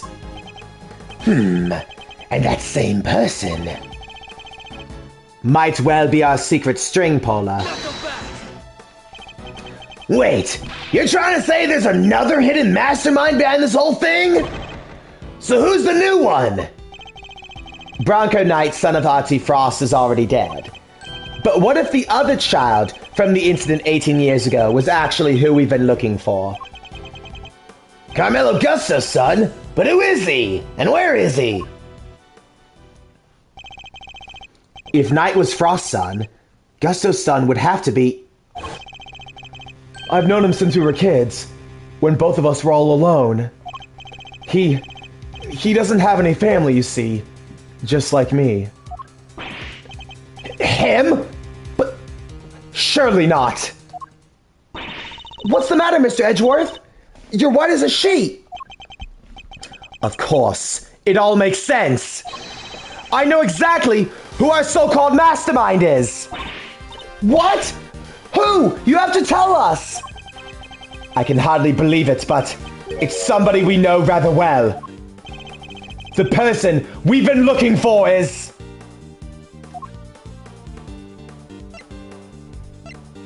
Take that! It has to be the person behind all of this. The person who forced Chairman Winner's hand by sending the letter to Rosie Ringer. The person who kidnapped Sean and bugged Kay and myself. The person who did the strangest thing of all.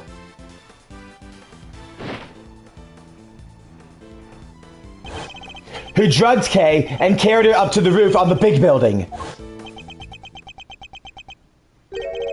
It was the monster. What? Did you really just say what I thought you did? Yes, the monster. That was the key to our mastermind the whole time. Oh, I almost forgot. We're doing a new show soon. I'd love if you could come, Mr. Edgeworth. I'll be joining Regina on stage for this one. That's right. The Very Big Circus is the biggest, most fabulous event in town. You'll have oodles of fun. Miss Lloyd, could I ask a favor? Who? Lil on me? What kind of favor? You told us you recorded the sound of Torosaurus breathing fire. Proof? What kind of proof? Did you capture something on your tape recorder, perhaps? Who? You're good, Rattles. Sharper than a gosh dang tack. I captured the sound of big old beastie breathing fire is what I captured. Sure did. Like I said, I didn't precisely see the guy, but boy, did I hear him. Can we listen to the tape? You surely can. Let's see now.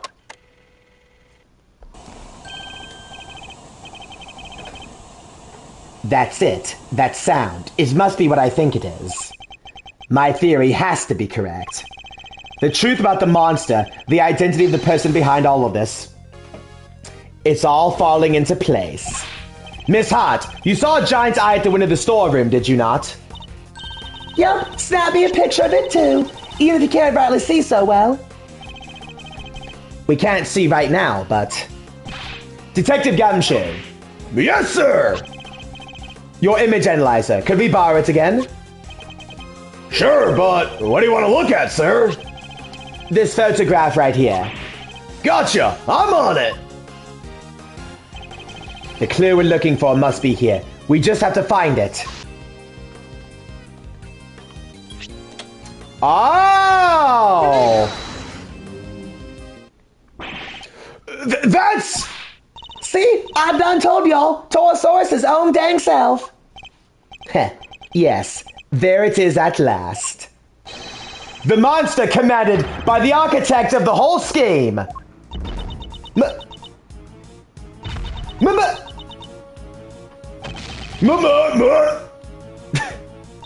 Monster?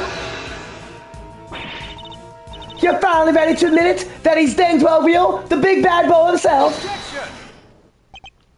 No, because it isn't Taurosaurus at all. It's the eye of a different giant beast entirely. Take a look at this if you would. The very big circus flyer? Oh wait, look! You see it? The enormous lion balloon. That's the real monster! And the sound Miss Lloyd thought was the creature breathing fire? Oh, come on! You're really gonna bring me crashing down Earth like that? That's how balloons fly, huh? They burn gas to make hot air? They do. Our culprit was able to use that balloon to carry Kay up to the roof of the big building without ever going near the elevator. So this culprit, they've got something to do with the circus? Circus worker, friend of the Bronxster, son of Gusto. Whoa, whoa, whoa. You're not serious? You forgot to mention trainee animal tamer. Heh, it's hard to believe.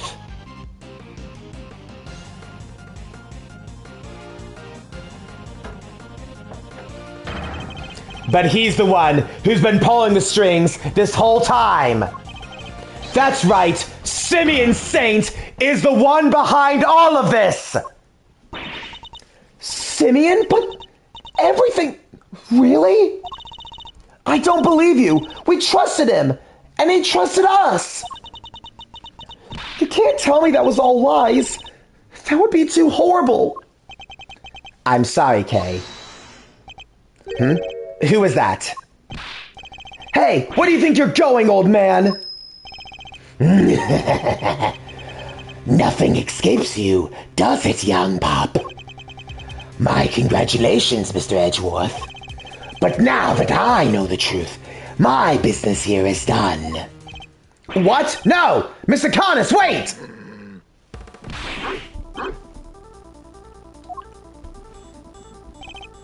Damn it! He disappeared! Are you okay, Mr. Edgeworth? Don't worry, I'm fine, but... Damn you! Are you alright, Sean? He killed my dad. He did, right? There's no easy way to say it, but... I'm sorry, Sean. It appears that he did. He won't get away with it! I'll make him pay! Somehow, someway, I'll... No, Sean! You mustn't say such things! I'm sorry, Miss Edgeworth. You have to forgive us both.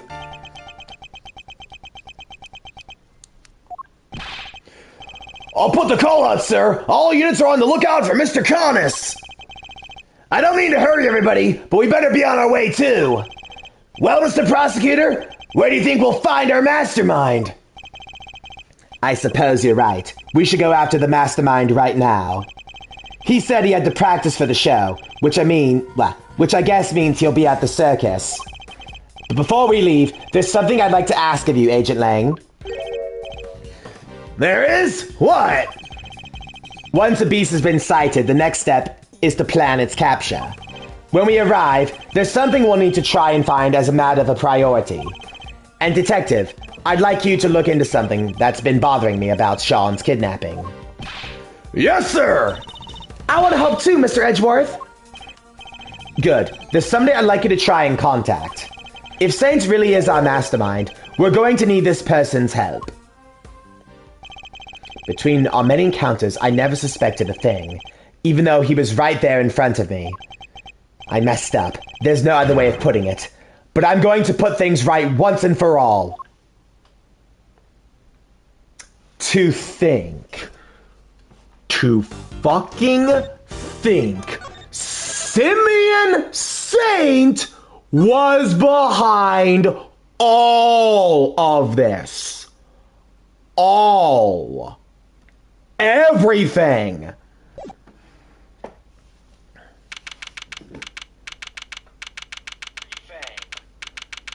Alright, you know what? It's official. This is an end game stream. First, a water break. Again.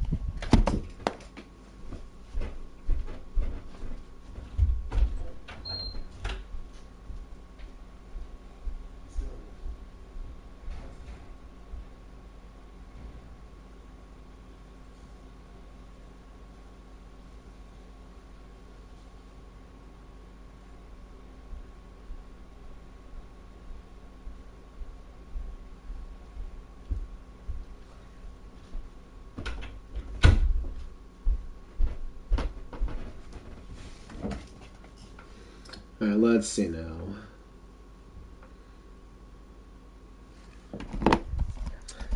Okay, here we go. This is it. April 6th, 5:30 p.m. Very Big Circus, Big Top.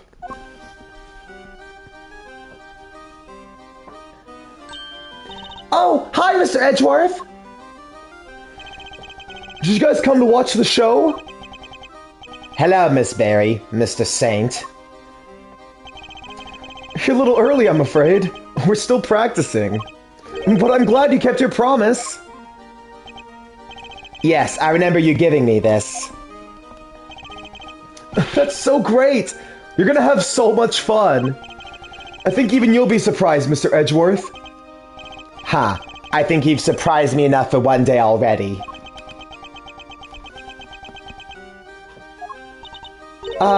What are you talking about? Would you mind looking at this photograph, Miss Barry? That's the eye painted on the balloon you used to advertise the circus, correct? Oh, yeah? What is this exactly? I have a strong suspicion that the balloon was used by the criminal we've been looking for. You do? Who's usually in charge of the balloon, if you don't mind me asking? Oh, that would be Simeon. But wait, you don't mean... Mr. Saint, you took the balloon out late the other night, didn't you? Sure, I was practicing. I'm still pretty bad at flying it, so I need to put in some extra hours. At night, when it would have been even more difficult than usual? A strange time to decide to practice. But why else would I have taken the balloon out? What are you saying? That you weren't practicing at all. You were taking an unconscious K to the top of the big building in order to frame her for the murder of Rosie Ringer. The security cameras never recorded Kay taking the elevator up to the roof, which means she must have gone there another way, from the sky. And the only person able to make that happen would have been you. But, Mr. Edgeworth, I don't understand. That's not all you did. You also attacked Sean at the garbage disposal area, drugged him, and carried him away. That's why you were late for the hearing at the courthouse, wasn't it? I'm sorry, but I don't know what you're talking about. Why would I do any of those things? Please, you have to believe me. I'd never, ever do anything like that. I wish I could believe you, but I can't. Any trust I had in you has been completely destroyed. That's horrible. Why would you say that? You told me back at the jail. You said you believed I was innocent. You don't have to worry about that. We're friends. We know what it's like to be in your shoes. We're all part of the same club after all. Right, Mr. Edgeworth? Unfortunately so, I'm afraid. Thank you for sharing such personal details with us. By the sound of it, you had little reason to kill Mr. Knight.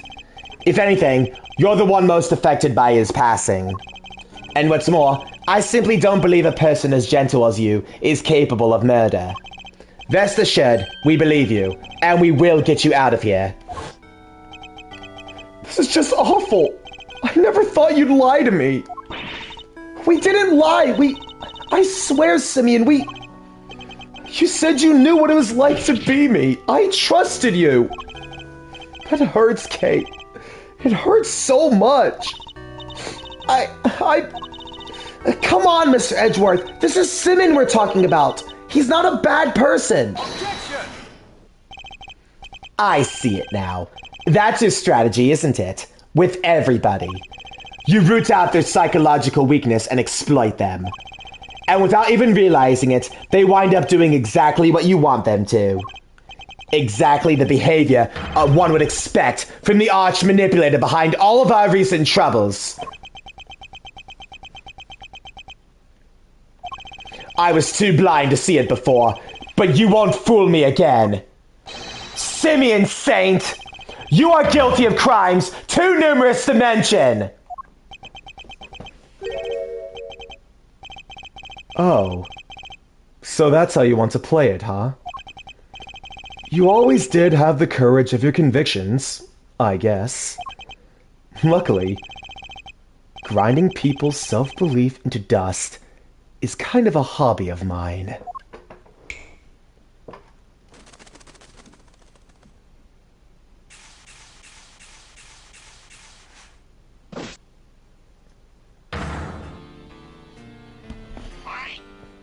You bastard! You son of a bitch! Well done, all of you. Well, this certainly is the side of him we haven't seen before. So much for the trainee animal tamer who wouldn't hurt a fly. I guess that was all an act. But I'm glad we're finally getting to meet the real you. Simeon, this can't be true, can it? Truth? Lies? What does it matter? Huh? All I need to know is that Mr. Edgeworth here has made me very mad indeed.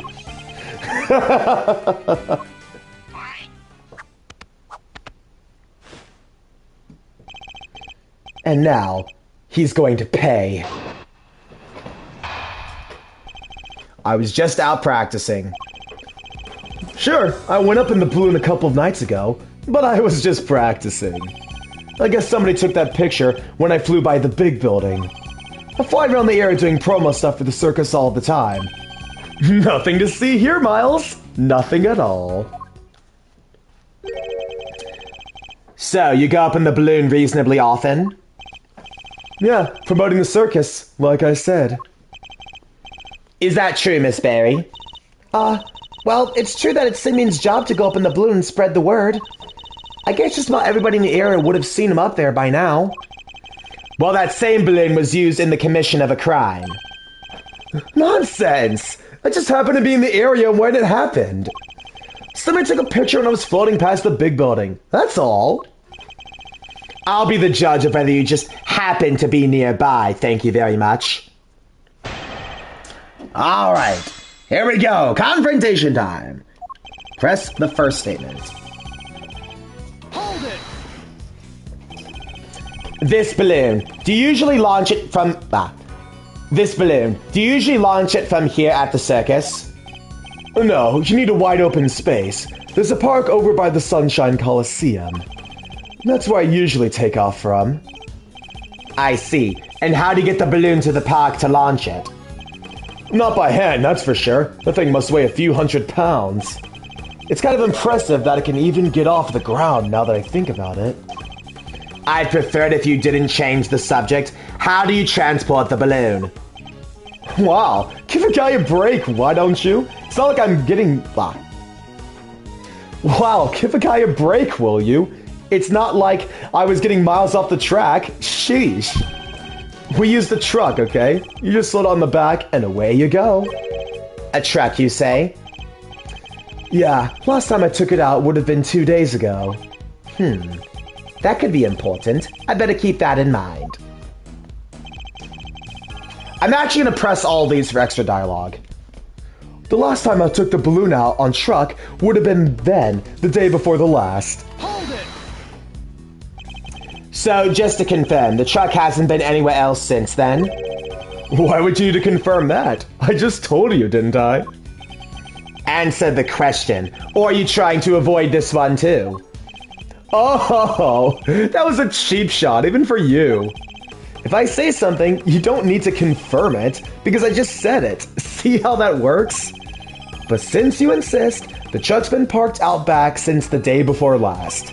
And the balloon was still loaded onto the back, basket and all. Now explain to me why that even matters. Not right now. I think I'll just thank you for giving me a straight answer for once and leave it there. So, he means to insist the truck has been parked here since 2 days ago. Heh, I think you might have let more slip there than you realized, Mr. Saint. Are you done? Alright, as I was saying... Hold it! So you're saying you just happened to fly past somebody with a camera too? Oh, I get it. I'm starting to understand how you think, Miles. Next you'll say something like, there's no way that was a coincidence, right? Then it's down to the slippery slope to, there's no such thing as coincidences. Now that's a scary thought. That's not what Mr. Edgeworth was saying at all. Why can't you just... Don't play into his hands, Kay. He's deliberately trying to frustrate us. He's hoping that by needling us, he'll be able to avoid the question. And why do you think he'd be trying to do that? Because he's a clown? No, because he's got something to hide. Precisely. So we can't let up. We have to stay on the offensive. But we have to remain calm while doing so. Gotcha! Hey, Simeon! This highly capable prosecutor's assistant has a question for you. Are you trying to tell us you just happened to fly past the big building? He's right, you know. I wasn't going to answer. But you're so bad at this, Kay. I guess I'd better throw you a bone. Hold it! You're in charge of both the promotional work the balloon is used for and the balloon itself. Is that correct? You don't believe a word I say, do you? But it's true. Ask the boss. Right, boss? Yep, Simeon's in charge of keeping it clean and making sure it's all working properly and everything. I don't think anybody even touches it except for him. Not lately, anyhow. Interesting. I think we can safely say he was in the balloon when it was photographed the other night. But if he's our mastermind, there are parts of his plan that he'd have to carry out today, too. Perhaps we need to dig holes in a little... Perhaps we need to dig into those holes a little more. Why the big silence? It's not like this is tricky stuff to process. There was a balloon. It was flying through the sky like balloons do. End of story. Nothing to see here, Miles. Nothing at all. Hold it! Is that so? Not only were you flying at night, multiple crimes were committed on that same evening. And you expect me to believe there's nothing to see, as you put it? Are you trying to provoke me, Miles? It's not very nice, you know, starting fights with people. I'm a clown. We're all about smiles, not frowns. He's certainly skilled at steering the conversation away from the topic at hand. But that's not going to help him. I'll just have to stay on the attack. We don't know a whole lot about this balloon just yet. I think we should try and learn a little more about it. Okay. So then, we present the truck on the newly added second statement.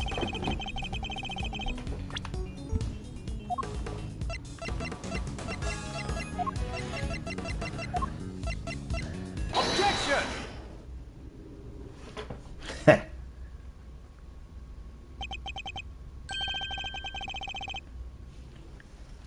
This truck, it wouldn't happen to be blue by any chance. Huh? So what if it is? We happened to see a blue truck ourselves today, one with a large basket loaded onto the back. If that was the truck you told us about, then your statement about it not having moved 2 days was a lie.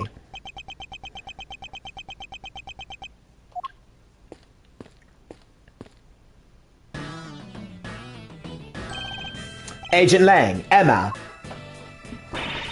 There you are, Miss Edgeworth, at last! I've been trying to find you ever since we wrapped up the case yesterday.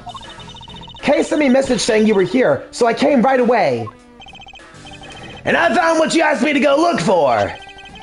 It was loaded onto a truck in the parking lot out back. A blue truck.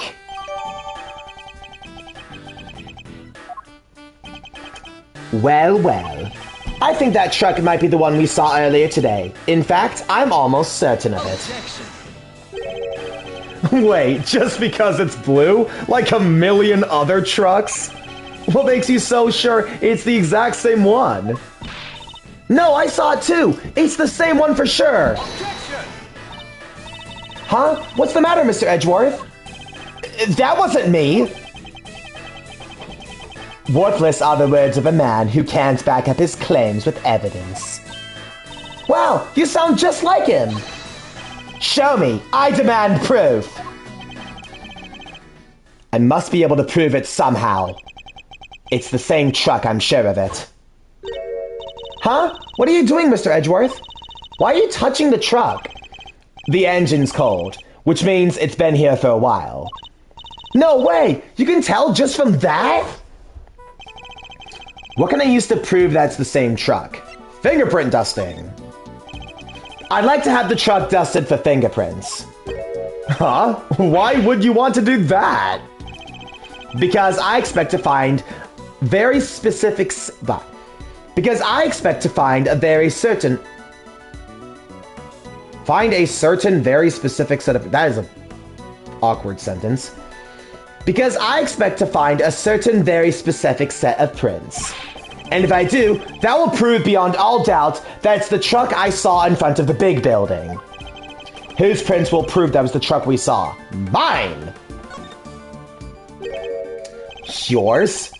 You think you're gonna find your own prints on there? I do. Because I put my hand on your truck when I saw it in front of the big building. Let's see what we can find, shall we? Emma, could you lend us your scientific skills one more time? That's why I'm here. One moment, please. All ready. Take it away, Mr. Edgeworth. Huh? Me? Of course. Who else did you think was going to do it? Don't worry. It's easy. I'll show you how. Fine. Although I don't see why you can't do it yourself. Just spread the powder over the area you want to search for prints. Like this. Moving the cursor around and pressing X will allow me to dust the area with powder. It sticks to fingerprints, so once you found one, make sure to dump plenty on there. And then blow away the excess. Blow it away? Yeah, with your mouth. Like that. Blowing with triangles should remove any excess powder. Alright, you got all that? Yes, thank you. Then let's try it for real. Oh, there's no such thing as too much powder, by the way. Go crazy!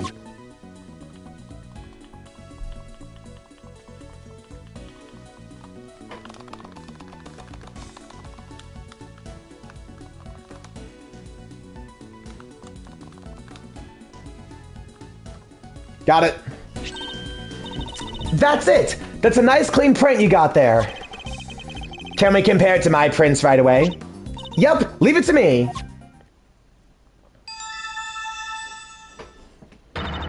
That confirms it. It's Mr. Edgeworth's print, all right. And with that, another lie is exposed. Ah! So what were you doing in the truck?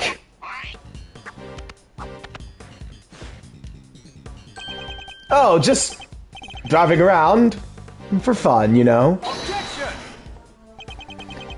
Kay was abducted 2 nights ago, and your balloon was sighted nearby. Then today, another abduction, this time involving a truck supposedly used to transport garbage. And then your truck was sighted nearby. Coincidence, nothing more. You want me to believe that you were near that scene of 2 separate abductions simply by chance? Just be honest, you were involved in both. What makes you think they were even connected? A certain very important piece of evidence, that's what. Oh, this should be good! What connects Kay and Sean's abductions? They had the same exact sedative used. Kay was drugged with a dose of a powerful sedative, and a bottle of sedative was found right where Sean was being held captive. The very same brand, no less. Objection. Ha! I knew you'd try something like this. So the same sedative was used? So what? Does that mean everything's connected? You know as well as I do, that doesn't prove anything for sure. We must have something. There must be a piece of evidence that can tie him to both crimes. Cops, prosecutors, you Miles. You're all the... Cops, prosecutors, you Miles. You're all the same at the end of the day. You force evidence to fit the crime, or you flat out make it up, just as long as somebody goes to jail. You're no different from a certain other evidence tamperer we've had the misfortune of meeting. No, I'm nothing like him! Objection. Then show me! Hit me with your killer piece of evidence! You must have one, right? It's no use. We don't have anything that can tie him directly to both kidnappings. Okay. You about done there, Miles? No more cheap shots left to fire? Great. Well, I have a show to be rehearsing for. So, if you don't mind. Objection! Hey, come on now, you two. There's no need to get all hot under the collar. Wouldn't want your good looks running down your face, now would we, Simeon, old pal? What are you sticking in your nose for? Hey, I just sense the vibe getting a little harsh and heavy, yeah? Thought I ought to lighten the mood. Help me out here, Kay. Lift our spirits with a little dose of the old great thief magic. You don't have to tell me twice. Okay, let me see if I can do Simeon's voice. Here goes. Objection! What are you... Take this seriously, will you? Thought I could do with somebody running a little interference for you, Milester. Not the most ethical approach, I know, but... Again, Kay! Again! We can worry about whether or not this is the right thing to do later. This is my last chance to try and prove a connection between Mr. Saint and his crimes. Let's forget the kidnappings for now. Is there anything else that suggests he is our mastermind?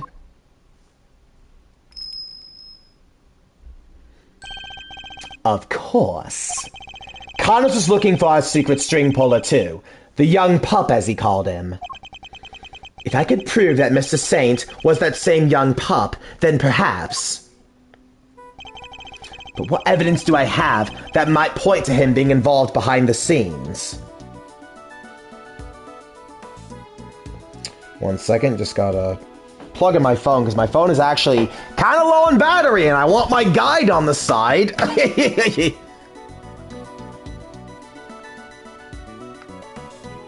there we go. Awesome. Now... the chess diagram. Take that! I think you and Mr. Knight were both communicating with this person, Mr. Connors. And that same person Might well be our secret string puller. That's right. Our mastermind was involved in Connors and Knight's correspondence chess exchanges. If I can prove that Mrs. Saint was the hidden intermediary between the two of them... Alright, that's enough. This is getting painful. You don't have anything, and I have practice for the show. So if you don't mind... Objection! Thank you, Mr. Fender. I can take it from here. And I can't take any more of your interventions. Ooh, just look at that face. Yeah, I like it. Malzarino's back in the game for sure. I'm Simeon, the funny clown. Look at me, I'm, juggling. Okay, you can stop now. Mr. Saint, you're a fan of chess, I take it? Huh? Where did that come from? Chess? Sure, I don't hate it. Our secret string puller was playing correspondence chess with Mr. Connors. Objection! I thought Bronco was the one playing chess with Connors. You're saying he was your so-called mastermind? Objection! No, it wasn't him. Whoever it was went on manipulating events even after Knight's death. Take a look at this letter, if you would. Who do you think could have written it? I believe it was this person who had inserted themselves between Mr. Connors and Mr. Knight. And you think that person was me? Why would I go through all that trouble? That's crazy. To make it appear the two men were connected and communicating directly with one another. The very fact that led Fifi Lagarde to murder him. What? You're saying he set it up to try and get Mr. Knight killed? Objection! Listen to yourself. What do you think I am? Some kind of evil puppet master? You've seen me. I can barely even get the animals to do what I want. If you could find one of the letters he passed between Knight and Connors, that would prove the connection beyond a doubt. I'd like to have your room searched. I believe we might find... Letters? You won't. Trust me. What? Once I'm done with something, I put it straight in the trash. Guess I'm not the sentimental type. Well, I get hung up on the past, right? He must have disposed of any incriminating items in order to cover his tracks. Guess you went without the evidence you needed once again, huh? That's a bad habit, you know. So this doesn't prove anything either? We've fallen short yet again! What do we do now? Are we out of options? You accuse me of betraying my friend, and you don't even have any proof? You're despicable! Who was that? Oh, hi. Miss Barry, what does she want? Sorry, it's just, I was thinking about what you were saying, and... This night person, you mean Bronco, right? Simeon's friend? Yes, what of it? Does she know something? A letter came from him this morning for Simeon. What? What did you... How is that possible? Knight is dead. Miss Barry, we need to see this letter right away. Sure, here you go. Let's open it up, shall we? It's another correspondence chess letter. The next move from the game with Mr. Connus. Can anybody else smell checkmate? Can't wait to see your face when you lose. But you're never gonna beat me. Not at chess. It's postmarked the 26th of March, the day before Knight died. I guess it must have gotten held up en route. Well, we do move around a lot. It's part of being a traveling circus. Our mail arrives late all the time. Interesting that it's addressed directly to you, Mr. Saint. Ah! This is it, isn't it? The proof we needed that you were the one facilitating Mr. Connus and Knight's games. One of the letters you would have transcribed into Braille, in order to create the illusion that the two of them were somehow connected. Curse you, Bronco! You're still getting in my way even now. I hate you. I hate you! Simeon, how could you? Mr. Knight was your only friend. Ha! We weren't friends.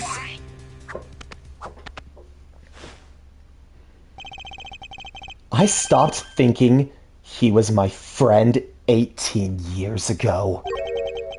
Right around the time of the IS-7 incident, in other words. I nearly froze to death because of him. I was just about to head out and meet my dad at the contest. But then Bronco showed up. He pinned me down and tied me up. He was crying the whole time, whining on and on. I'm sorry, but my dad says I have to do this. And if I don't do what he says, he's so scary.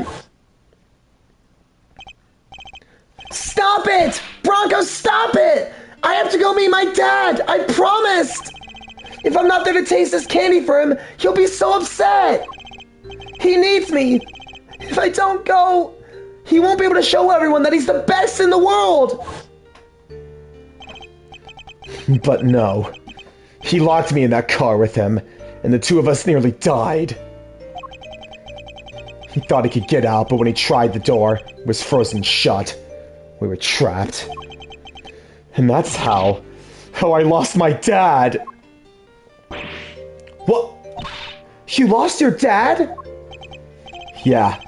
Bronco's dad killed mine. He was the son of a murderer. What does he mean? That doesn't match up with what we know at all.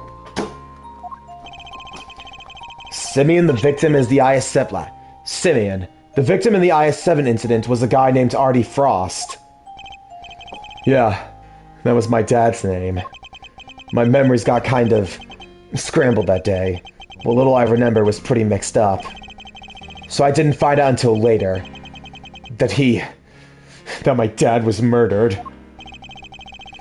The murderer was a man named Carmelo Gusto, a confectioner. Really? I never knew Bronco's father's name. Or maybe I chose not to remember. Ugh. Just thinking about the sicko that killed my dad turns my stomach. Mr. Saint, are you sure you didn't know the name of the murderer until just now? Do you think I'd sit on if I did? No. I'd have reported him to the police straight away. All I knew is that Bronco's dad tricked my dad.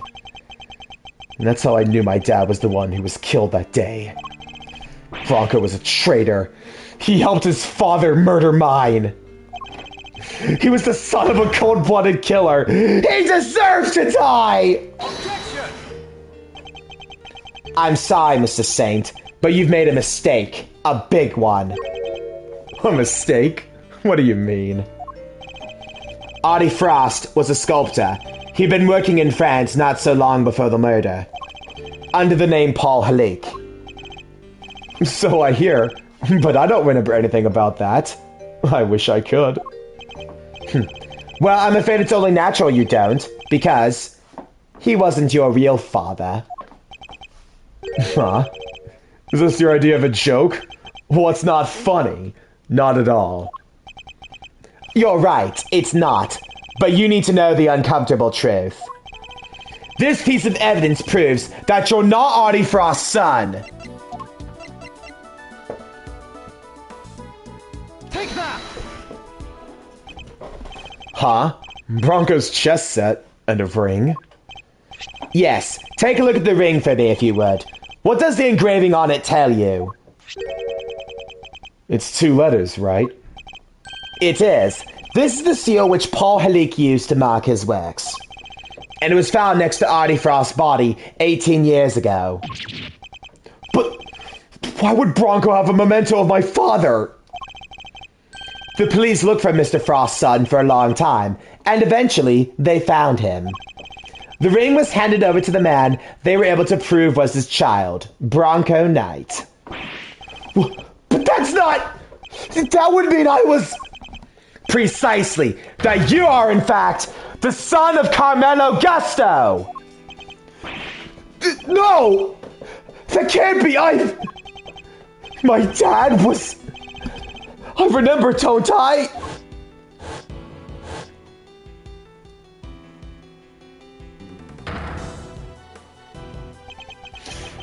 Bronco tied me up and locked me in that car. It was his fault that I lost my dad. He deserved to die, didn't he? No way! So I get to see your circus thing even though I'm in jail? Heh, was looking forward to the next move in our little chess game. So the show is just the icing on top. Yeah, I think you'll enjoy it. I will, and hey, come back soon, okay? I'll be mulling over my next move in the meantime. Oh, speaking of which, I put a little something in your chess set. But you can take a look at it later. A little something? No idea what that might be, but thanks. If you hadn't detained me 18 years ago, it wouldn't have had to end like this. Huh? Did you say something? Me? Oh, it was nothing. Goodbye, Bronco, and farewell. I did all of that? And you're telling me it was my father who killed Broncos? What was this? What was this all for? I didn't want to wind up dead too. I didn't want to be weak and vulnerable. That's why I tried to be like Codis. Why I stayed in touch with him all these years. And there we have it. The truth at last. Mr. Saint, you were Mr. You were Mr. Connors' correspondence chess partner. And you were the one manipulating events this whole time. You're right. It was me. It was me all along. At last, he's finally telling the truth. I was the one who witnessed the murder 12 years ago, but you knew that already. The president's assassination, just as we thought. Which means he's the one who drew the picture. And they knew it too. That's why... Wait. And they knew it too. That's why the guard kept questioning me, day in and day out. so I couldn't face what I knew the next day would bring. I was a nervous wreck. Who could blame me for wanting to get out of there? But I imagine it wasn't as easy as simply running away. Winner would have sent men after you. No matter where I went, they were on me. They never stopped coming. 24 hours a day, 365 days a year. I couldn't sleep at night. Even the smallest noise had me chasing shadows. It drove me crazy. So I joined the circus. At least that way, moving from place to place was part of the job. My whole life, I've been up against the chief prosecutor and the warden of a prison. No regular person could hope to stand up to people like that. From the time I was a child, I had nobody. But they weren't even the worst of it! The body double was behind it all, controlling everything! He may have been a fake, but he was the president of an entire country! What hopes did I have? There was only one person I could turn to. Connus. The man who saved my life. He wasn't like Bronco. He really did want to help me. That's quite a claim. Strange to think of our famously ruthless assassin winning the admiration of the child he saved. He showed me how to stop being a victim, to stop being hunted, and become a hunter myself. And they all became my prey! But I doubt even you imagine the body double would ever go so far as to co-opt our country's police. No, I sure didn't. And as long as Winter was around, no evidence was ever going to stand. He even nearly managed to ruin things this morning. Lagarde almost got away with it again. But I know him now. I know him like the back of my hand. I could see exactly how it was all going to go down. So, he saw right through their plan. How Chairman Winter would try to suppress the evidence in Warden Lagarde's trial. I see. And that's why you kidnapped Sean, correct? You want to force a guilty verdict regardless of presence of evidence or rule of the law. Maybe I did, but how else was I going to make them pay for what happened 12 years ago? Whatever helps you sleep at night, but Winter pulled one last surprise, didn't he? He tried to kidnap Sean himself in hope of influencing the verdict. In other words, you chose the exact same course of the action. In other words, you chose the exact same course of action as the man you hate so much. Objection. That's only if I actually kidnapped anyone at all. But I never do anything so wicked. Never ever. Me? Commit a crime? No. And besides, I don't hate the three of them. If anything, I'm grateful. If they hadn't done what they did, my revenge wouldn't nearly have been as fun!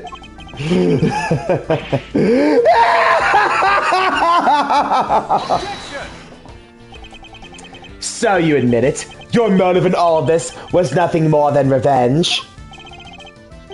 Sure, I admit it. So what? I despised every single one of them.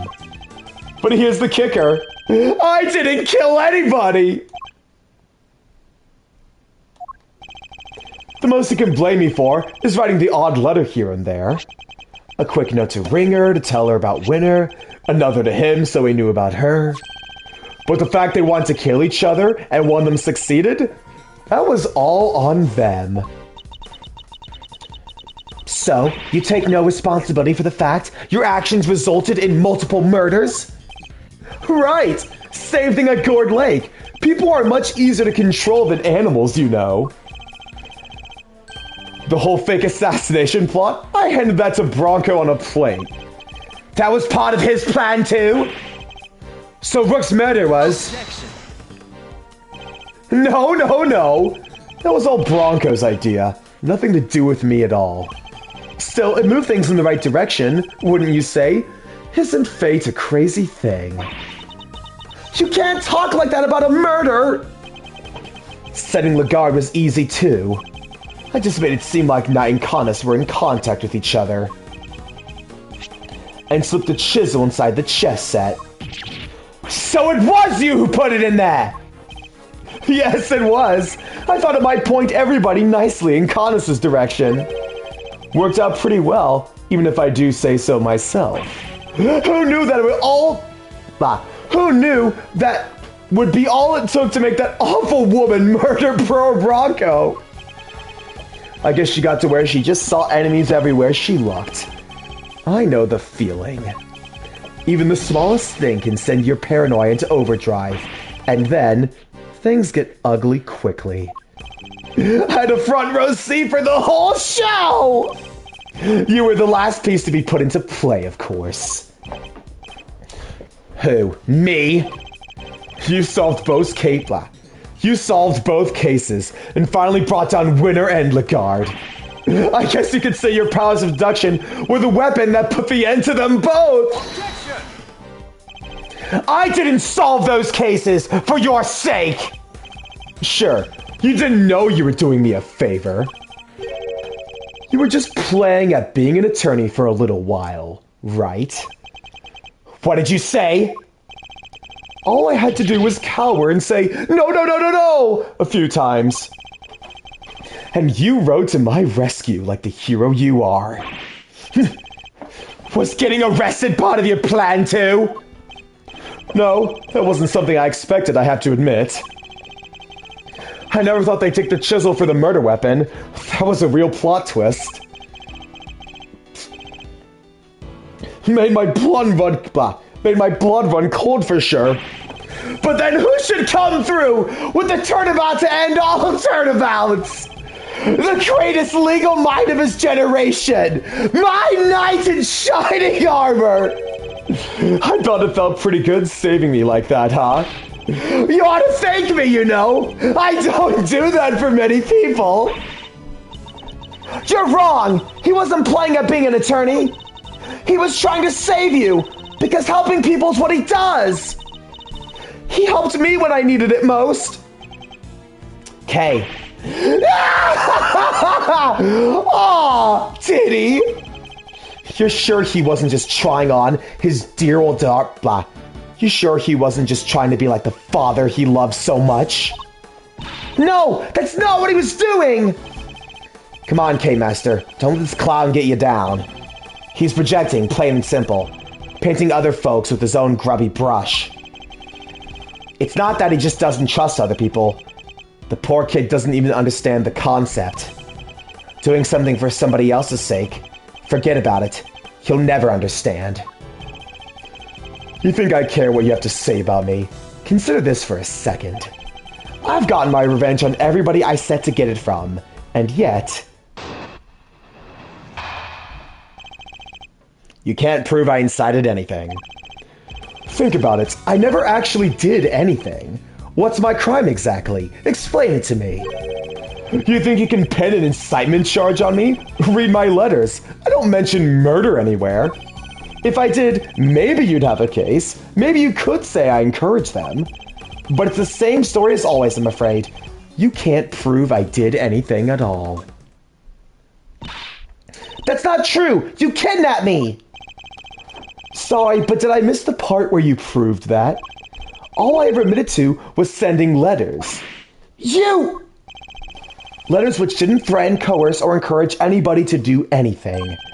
I just passed on what you might call pertinent information. Ugh. He's a slippery one, I'll give him that. There's gotta be something we can do. What about this? Excitement stuff he's talking about. Incitement, Kay. It means to encourage or direct another person to commit a crime.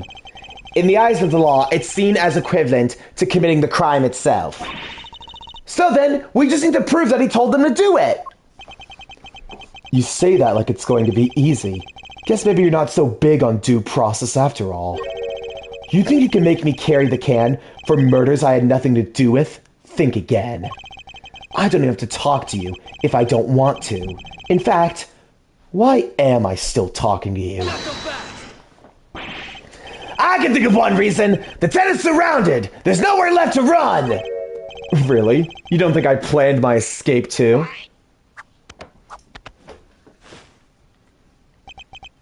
What if, just to pluck an idea out of nowhere, I trained all these vicious wild beasts to attack on command, for example. All I have to do is say the word, then sidle off stage into the chaos. What? You wouldn't! I'm just spitballing, but you'd pay to see that, wouldn't you? I could just as easily take Sean hostage with the gun I may or may not have in my pocket. Yeah, you know what? That would make for a killer show! He will do no such thing. It's hard to know what lengths he might actually be prepared to go. But knowing what we know about him already, we have to be prepared for the worst. Fine, I'll humor you, but once the curtain goes up onto the performance, it better be a lively one.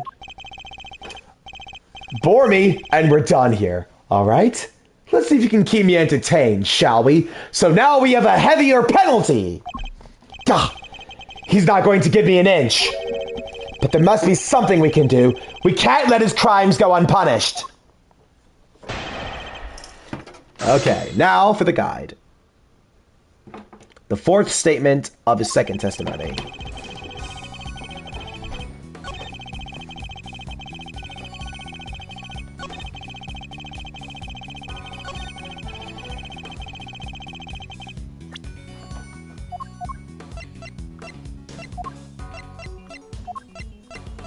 Wait, are we sure it's the tape? Wait a minute, I have to relook at the guide.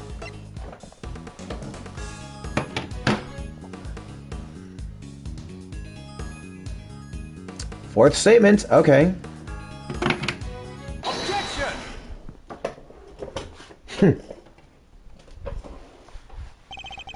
I'm afraid you're wrong. I have proof you meant for at least one murder to happen. Because you said so yourself. Yeah, there's something I need to tell you. Truth is, I was the one who made Big Bad Chairman Winner kill Little Miss Rosie Ringer. What? I said that. Weird. I don't remember. I know you think you can worm your way out of everything. But this time you're wrong. I am. Yes, because our conversation was being recorded. By somebody intercepting the signal from the very listening device you planted. It was? You got your conversation with the clown here on tape? That's what you're trying to tell us? No! Lang Z says, a schemer schemes will swallow him in the end. Miss Lloyd, could you play us the tape, please? You bet I can. Got it! It was this part right here. Miss Edgeworth, that's Judge Gavell's cell phone. Who is this? You're the one who abducted Kay. I can't hear, Mr. Edgeworth. Sorry. It's right around here. I was as surprised as...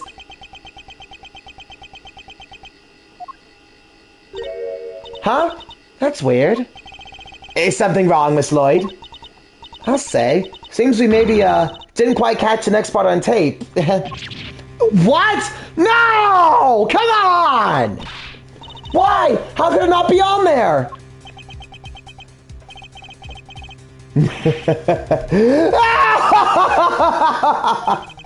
Aw, poor babies. You think I'd leave myself wide open like that? Well, think again. There's something a little special about that bug, you see.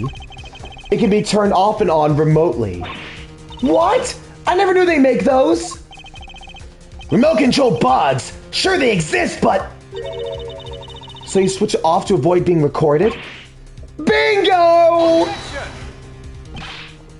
But how? You would have had to know you were being recorded in the first place. Objection. And I did. Of course I did. It was so obvious that someone was eavesdropping, and that's because... Miss Lloyd, was it? You knew about the kid prosecutors kidnapping without any prompting. No. You heard that whole conversation? I did indeed, old pal. But I must say, I thought you would have figured it all out much sooner. Aren't you supposed to be a genius prosecutor? Now, where were we again? Oh yeah, at the part where if you couldn't prove incitement, it was game over. Ah, well. Ah, shucks. So my tape ain't gonna be no use to anybody after all? Come on, I must have recorded something you can use. If only that were true. Hey, K-Meister. Yeah? The old buggeroo. It was in your pin the whole time, right? That chick anything loose from the old brain tree? I don't know. Give me a sec to think. You're the only one who's been directly in contact with him before. So sad, relying on flawed evidence, desperately trying to make it stick. Well, that's quite enough of that for now. Next topic, please. Huh? He's trying to steer us away from our current line of inquiry? You're the only one who's been in direct contact with him before. Kay had a one-to-one encounter with him only recently. What if the sound from that point in time had been recorded? Miss Lloyd, how long were you recording the intercepts on the bug for? Started about, let's see now, 2 nights back? In which case, during which time frame would be likely to find Mr. Saint's voice on that tape? We then select 2 nights ago. Mr. Saint abducted Kay and took her up to the roof of the big building 2 nights ago.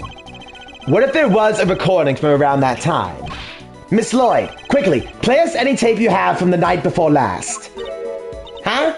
Oh, sure thing.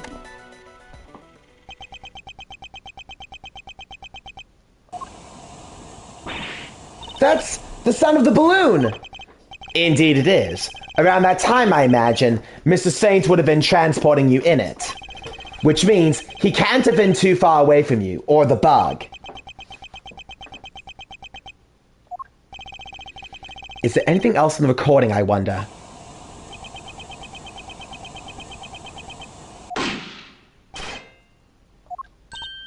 Wait! That noise! That was a gunshot!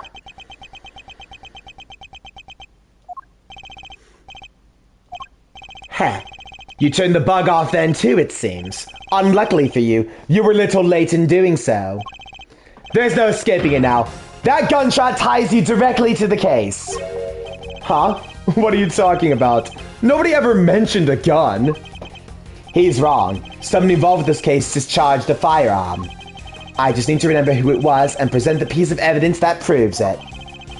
Which piece of evidence shows a gun was used in an incident related to the case? This! Because he had gunpowder residue on his hand. Take that!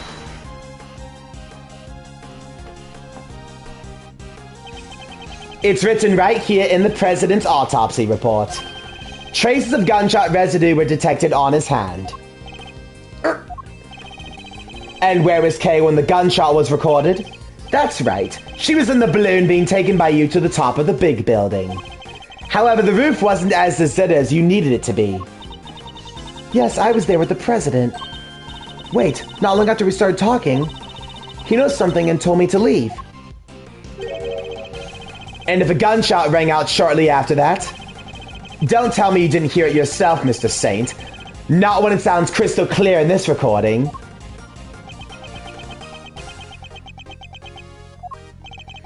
You're just going to pretend to ignore me? What else do you expect me to do when you keep spouting your weird theories? We didn't just hear a gunshot on that tape. If you listen carefully, you can hear the bullet hit something too. Could the president have been aiming at Mr. Saint? Would the bullet have struck?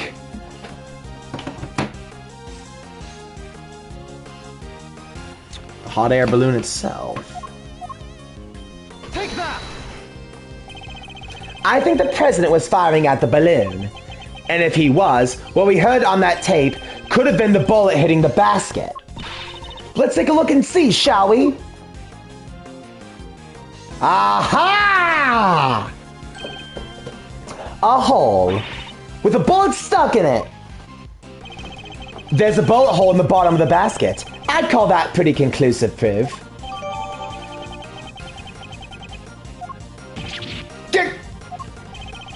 Well, Mr. Saint, how do you explain not just the sound on the tape, but the accompanying whatll? You see everything, don't you? It's pretty impressive, I have to admit. I doubt there's anything I could hide from you if you really want to find it that badly. Just shut up and confess, will you? All right. No need to get cranky. What really happened 2 nights ago?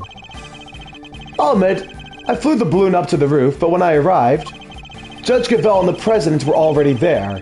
That came as a surprise, I have to say. Or the President noticed me, and he made a good judge leave right away.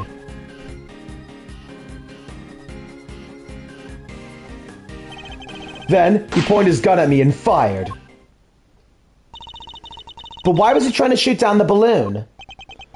Oh, that's simple enough. When I arrived, he was just about to murder your friend, the judge here. Me? Yeah, you. You told him about Sean. What did you think would happen? Why do you think he met with you in the first place? He thought you were going to expose him as an imposter. Because she knew the truth about Sean's parentage. He was afraid. Ha! Afraid? Yeah, you could say that. The man was a total coward. His hands were shaking so much when he tried to get rid of me, he couldn't even shoot straight. So you see, I just happened to be in the wrong place at the wrong time. I was an innocent bystander.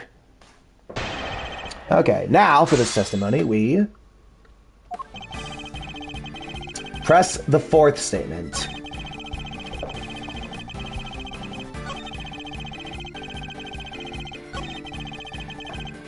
Hold it! You're lucky the ball only struck the bottom of the basket. Yeah, I tried to get out of there the second he pulled out that gun. Couldn't have my balloon going pop. But it was a close run thing. So you left right then and there? Of course I did. He was shooting at me. Are you saying there's a problem with that? Does that present a problem? There is a problem. In the end, you managed to leave Kay there up on the rooftop. Which means you didn't actually leave the vicinity, did you? Oh yeah, guess I forgot to tell you the next part. After he shot at me, he escaped through the hatch to the 51st floor. I hung around a little longer to make sure the coast was clear, then I landed on the roof. Would you mind appending that statement to your testimony? Makes no difference to me. Then, heart statement on the 5th statement. Objection! You're lying to us again. I am. The President never entered the storeroom the night before the last. Miss Hart testified to that fact. What? And you believe a word of that 2-bit hack over mine? I begged your gosh darn pardon. Say that about the chief again, I dare ya. I'll wipe that smile right off your stupid face, clown. So we know Hart was camped out on the 51st floor the entire evening. But if a fake president escaped there, then how the heck did he get off the roof? An excellent question, and one that I hope to provide an answer to next. We know that he didn't leave via the elevator, so neither that nor the hatch are possibilities. Which leaves only one possible way of escaping the rooftop. How did the president leave the rooftop if it wasn't via the elevator or the hatch? Well, he had to take the balloon. He had to. Take that! He flew. He flew? Yes, in Mr. Saint's balloon. Objection! Whoa. Quit fooling around, will you? Why in the world would I give that guy a lift in my balloon? Objection! There was a security camera on the elevator, and Miss Hart was on the 51st floor the whole time. There was no other way he could have left that rooftop. Objection! You know what the circus is all about? Making the audience think you're in danger, giving them a thrill. But it's time to bring this act to an end. I'm not in danger here, even if you think I am. What do you mean? Watch and learn, Miss Hart. Can I ask you something? You were keeping guard on the 51st floor the whole time, right? never even blinking for a moment. You bet your big toe I was. I done said as much in my testimony. Huh, so the noise. The son of Miles' faithful assistant falling through the hatch. That didn't scare you so badly you fainted? So, maybe I ought to mention this before, but I did fall asleep for a few winks after that. Well, passed out unconscious, you might say. What happened? That explains the noise that caused you to faint as well, Miss Hart. It was the sound of Kay crash landing onto the storeroom floor. Well, so what if I did? And a girl in the world don't get caught a little unaware sometimes. Sorry, Miles, but that's what you get for putting your faith in these people. It doesn't matter. Kay can't have fallen down the hatch until after the president left the roof. Are you sure about that? Allow me to offer a little counter theory. The coward fake president fired his gun at me. Then he hid in the shadows until after your friend fell down the hatch. What? So what if he did? What would that mean? Come now, surely even you can see what I'm insinuating here. It's elementary. If the president hid until after Miss Hart fainted, he could have passed right through the 51st floor undetected. No! Heh, and there we have it. Your little theory about the secret storeroom falls apart. Nah! Did he have to do that in my own voice? That's right. Oh, and another thing. I might have let Sean's identity slip to our pal, the president, while I was hiding in the shadows. That's why I went to the set to try and murder him the next day, only to wind up being killed himself. That's right! It was Sean who murdered the body double! Hang on, gotta get some water.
Okay, I am back again.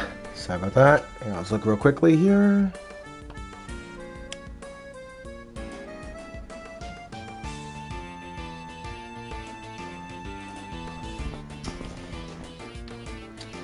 Okay, quick audio check. Audio check. Okay, quick audio check. Okay, there we go. What possible reason could the boy have for doing so? Objection. Oh, a pretty good one. He already knew he was the president's son. And how did he discover that exactly? Because I told him in one of my trademark letters. What? He's lying! Oh, you bet I am! Huh? Or am I? Maybe I did tell him, and maybe I didn't. Well, Shawnee boy, which is it? It was my fault the Torosaurus head fell off the roof. I admitted that much already. But I didn't find out anything about my dad until today, I swear. Huh. Well. I knew about the falling head thanks to the bug. But who knew it was you that made it fall, and the president died from being crushed, was it? Alright, well that's confirmed at least. You were the murderer. Congrats on getting your revenge. That ties everything up pretty neatly, wouldn't you say? Although, I guess you'd say something more like... And so the pieces fall into place at last. Well, counter my unassailable logic if you can. The murderer of the so-called president. You know my MO by now, right? I'm a hands-off kind of guy. I just like to pull a few strings here and there. That was the case with Bronco, with Chairman Winner. So what makes you think I'd let that fake president set foot on my balloon? Besides, I thought he was crushed to death by that model monster head. And who set old Torosaurus noggin to falling, It all makes perfect sense. That's how our imposter wound up dead. No doubts about it. And what was the motive behind the murder? The little truth I shared just like I said. Get it? The truth? The thing you're so fond of? That's what caused the murder here, not me. No, that's not possible! Well, is there a detective in the house? Somebody arrest the boy! Can't help noticing nobody rushing to slap on the handcuffs. What's the matter? Ugh. Curse you! Just as I thought. Admit it, you're all the same. You, Winner, that idiot phony president. You want the real culprit to go free, so you can railroad me into a jail cell, don't you? That's the justice you all claim to love so much! You only love it when you can twist it to suit your own needs! That's not true! Huh. Well, if you're not gonna make the move, guess I'll step outside and speak to an officer myself. Once I tell them the kid here's a murderer, maybe finally they'll do something! We're not done with your testimony yet, Mr. Saint.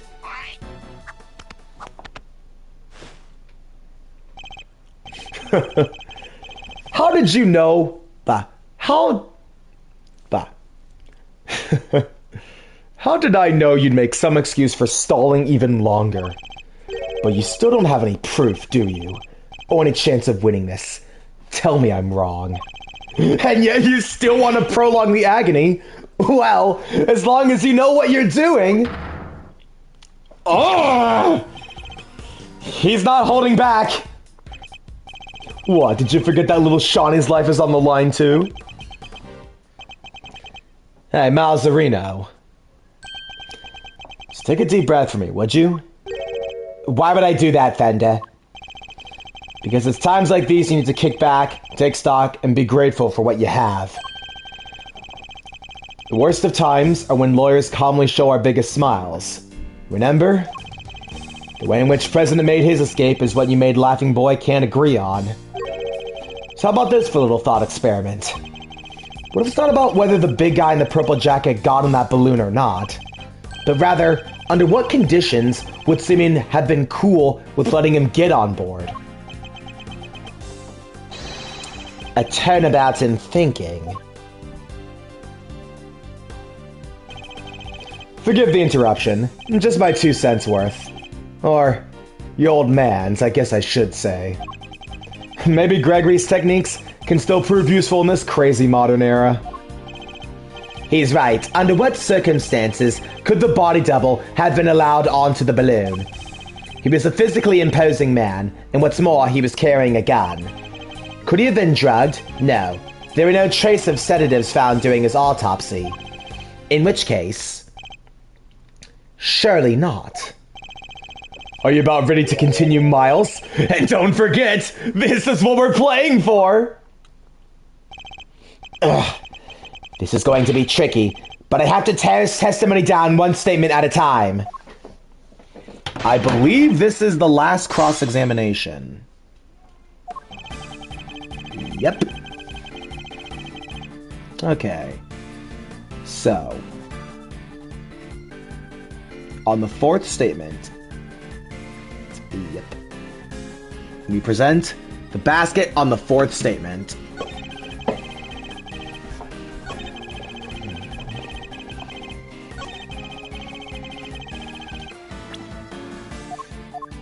Objection!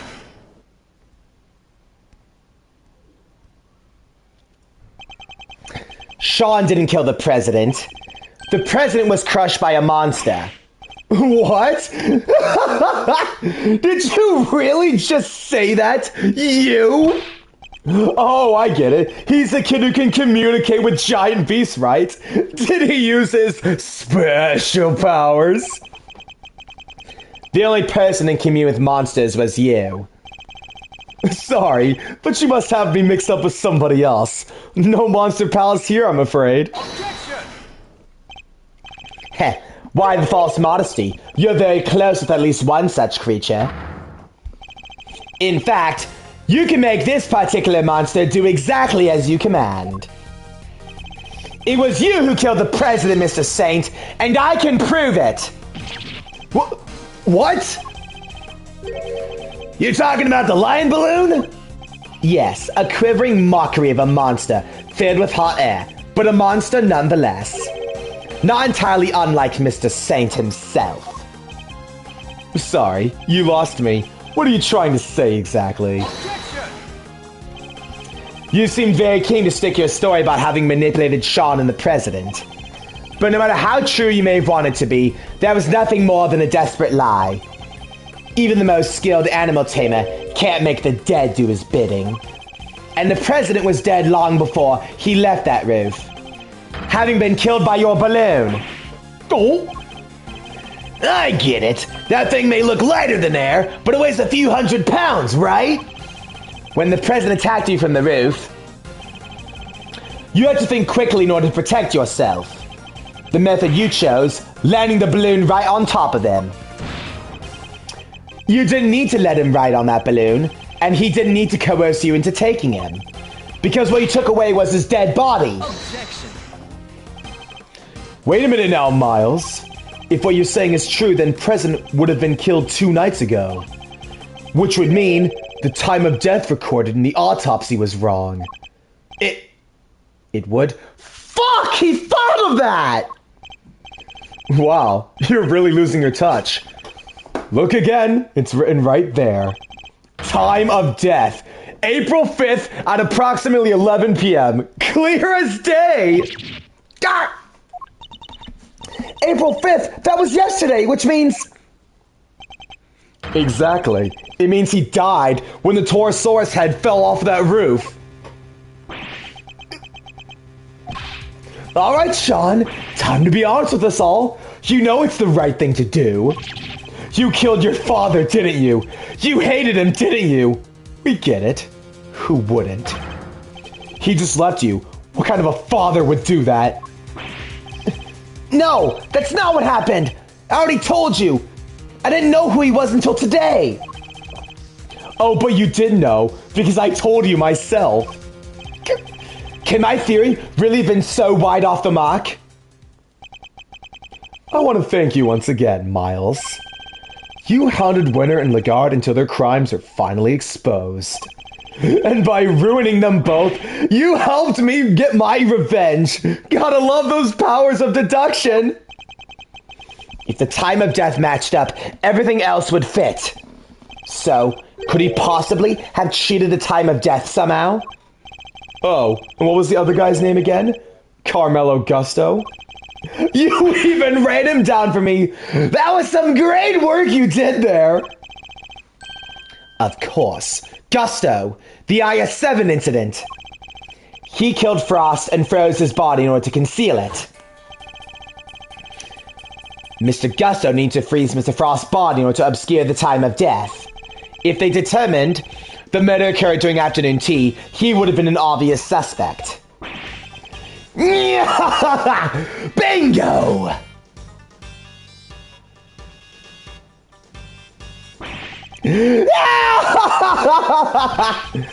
I only wish I could have been there to see his downfall too! How can you say that? He was your father!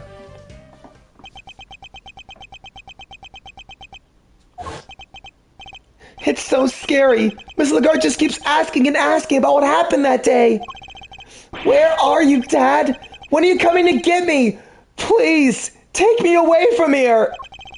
Is it because I broke my promise? Because I didn't show up in time to help you taste your work? He was no father. He left me all on my own. What kind of a person would do that?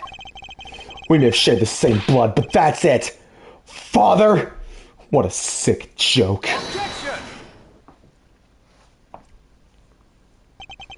You may not want to hear this, Mr. Saint, but you share more than blood. Hate him all you like, but you're more like your father than you know. Huh? What's that supposed to mean? Fate can be strange sometimes, but this was no coincidence. You and your father were the same, even in the methods you chose. You deliberately threw out the time of death, just as he did.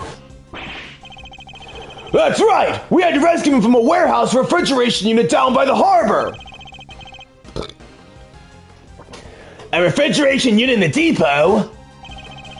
I threw off the time of death? How did I do that exactly?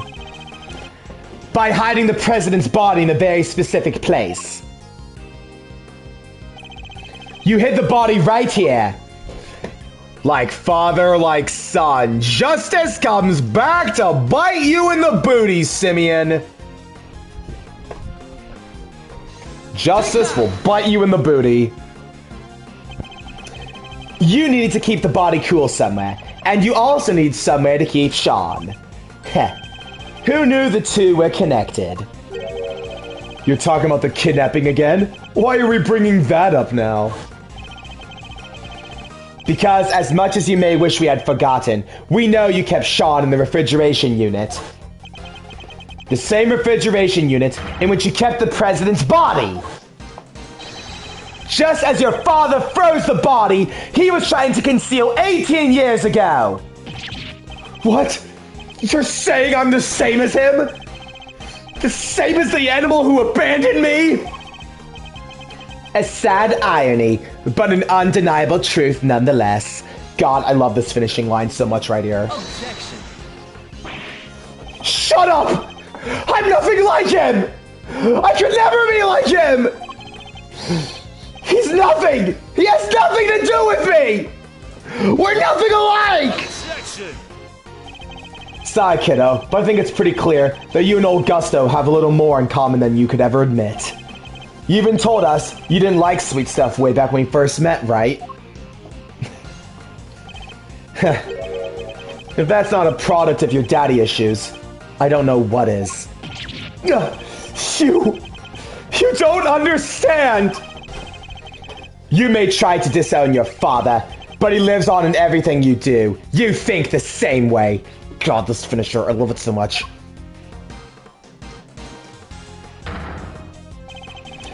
And you're every bit as prepared as he was to sacrifice others to protect yourself. Your crimes were even exposed in the same exact manner. You couldn't be more similar.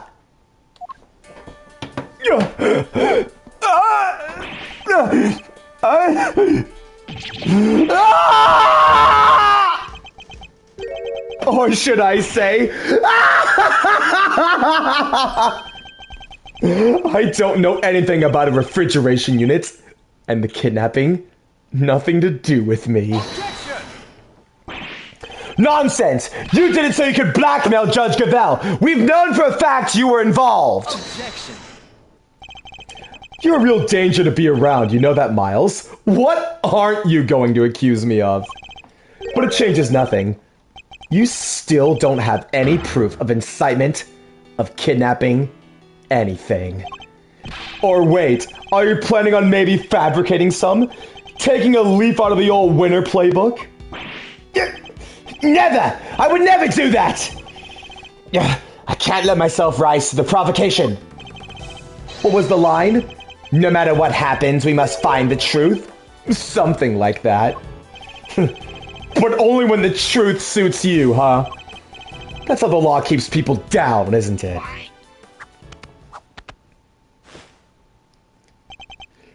And why I had to get my revenge myself. I got away with it! I got away with it all! Lagarde, winner, and now you! None of you can touch me! This is bad, Mr. Edgeworth. Isn't there anything we can do? Everything points to this man being our culprit. But we need evidence, even just one piece. Alright, it's been fun. But it's time we brought this little show to an end, don't you think?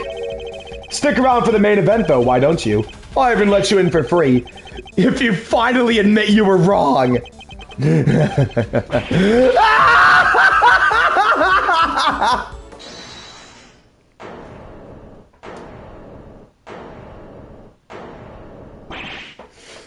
Who was that? Gumshoe! Let's go! Gumshoe Gaming! Sorry to keep you waiting, sir. Gummy, where have you been? I've been doing my job just like Mr. Edgeworth asked me.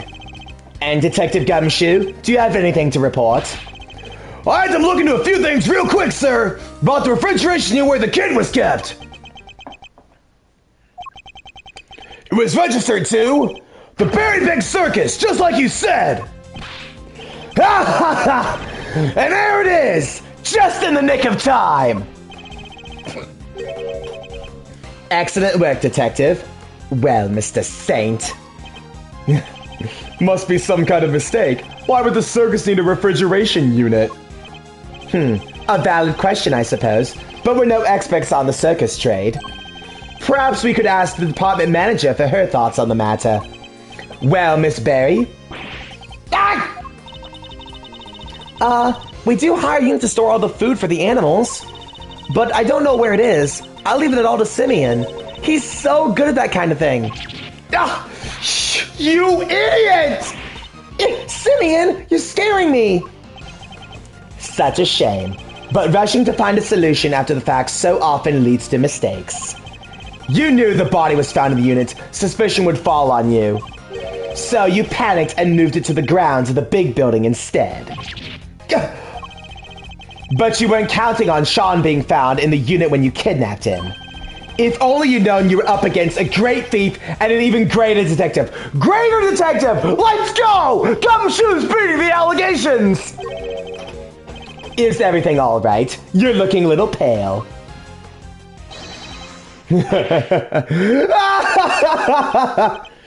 Don't think you've won just yet, Miles. You're missing proof for the most important part of your little theory. I am. Perhaps you could enlighten me. Tell me. You don't have any evidence. I crushed the presidential faker with that balloon. And I know you don't, because there isn't any. I'm afraid there is. What? If Mr. Saint murdered the victim as we think he did, there should be traces of your misdeed on this piece of evidence. That's right! Take that! Analysis of the balloon basket should turn up the evidence we need. The balloon again? You already have your whatll. What else do you expect to find? We expect to find plenty, actually. Isn't that right, Mr. Edgeworth? If there's truth to be found, then he'll find it. He is a hero of justice. He sure is! We'll find something for sure! Miss Edgeworth has gone out a way tighter spots than this one! What they say, we believe in you, Miles Sereno. And so does your pop. He's looking down on you right now. I know he is.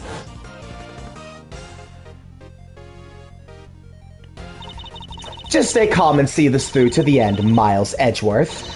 A perfect victory is only moments away. The president's body double was killed by the balloon. Traces of a certain substance will prove that. And you, Simeon Saint, will pay for your crimes at last. I'm looking forward to this. Time to wrap up the mysteries of past and present once and for all. Please, Mr. Edgeworth, deal the final blow to this unforgivably wicked man. The last piece of evidence will prove your guilt beyond a doubt. What should we expect to find on the balloon if it was used to crush the president? Dink! When Sean found the president's body, he also found a bouquet of line lilies. Line lilies? Symbol of the connection between parent and child. A popular flower back in Zhangfa. That's your proof? A bunch of flowers that will be rotting at the dump by now? A bunch of flowers that Sean threw away? So much for your beautiful symbol of parental connection. That's got nothing to do with any of this! Ignore him, Sean. You threw those flowers away, that much is true. But the bond they represented remains as strong as it ever was. Quick audio check. Okay, audio's still good.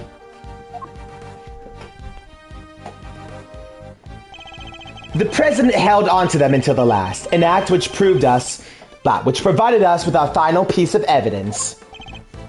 What? What are you talking about? The flowers Sean disposed of had been squashed flat. They were crushed by the balloon. If we examine the basket for trace of lion lily pollen, what do you think we might find? No. You don't need to do that. You looked over the basket just now.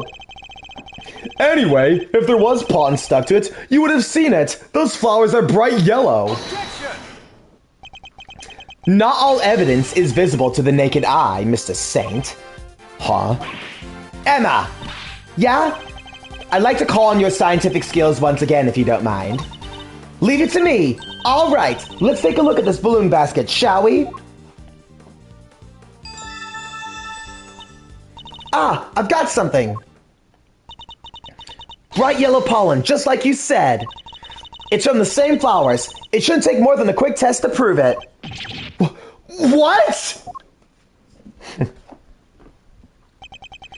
And there we have it. You murdered the president, and this murder you carried out yourself. No, how could this? No! You crushed the president with that balloon. Then, you loaded his body onto the basket and took him to the refrigeration unit. But why? Why go through the trouble of removing the body? Because he knew another incident was scheduled to occur that same evening. Oh, Rosie Ringer's murder!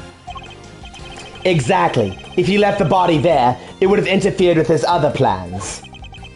I get it. And he couldn't leave the body in the refrigeration unit too long either, right? Indeed not. So while returning to the big building to drop the body off again the following night, he must have observed the fire Sean caused and the Torosaurus head falling as a result. That's what gave you the idea, wasn't it?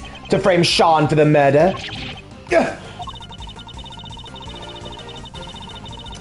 You made it seem like so the falling head was what killed him, so that my son would take the blame.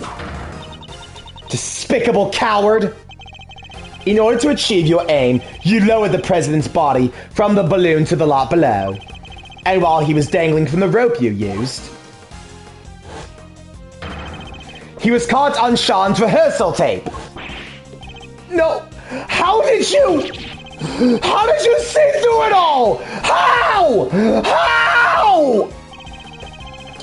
You manipulated people and you manipulated this case just as you manipulate animals on the stage. You thought you were all powerful, but your reign is at an end.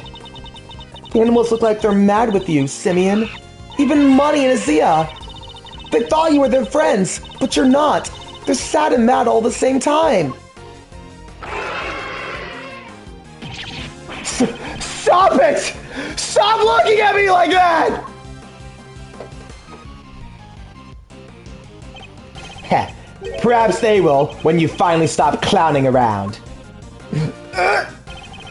You're not cut out for comedy.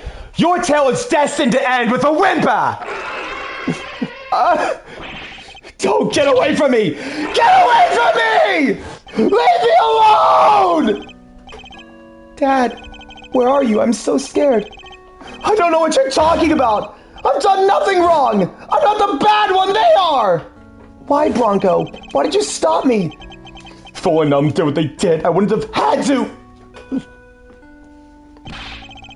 I couldn't trust the police! I can't trust anybody! I'm alone!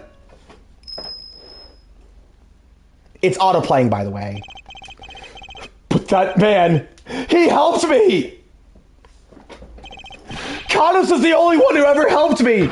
So what if I used people? I had to! What's wrong with that? Ah! No! Leave me alone! Stop! That hurts! Ah! No! Oh my god, the screaming hurts my lungs so much. It's really annoying that's all automatic, by the way, that I had to speed through that, but whatever. It seems the game is up at last. Tequila! Good Sir Edgeworth, may I be the first to congratulate you. You have unmasked the person behind this entire sorry affair. Now, I am free to... Uh-oh. No! Guns are so clumsy, don't you find? I don't have a gun. Please, not only are you carrying one, you were just about to draw it. He must have stolen it from the president after murdering him. This gentleman here betrayed a bond of trust. He knew the so-called president was an imposter, and yet he employed me to kill him nonetheless. There's nothing more dangerous for an assassin than to be lied about the nature of one's target. If one does not know what cards one opponent is holding, one can be very unpleasantly surprised. But that was not your true crime. No, thinking you could deceive me and manipulate me. That is the crime for which you are about to pay. No!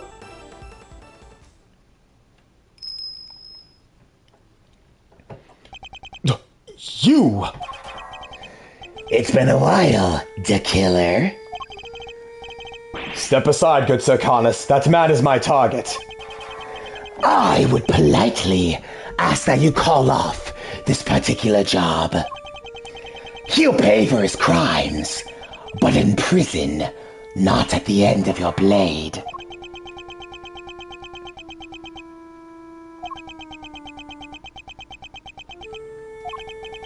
And if I refuse?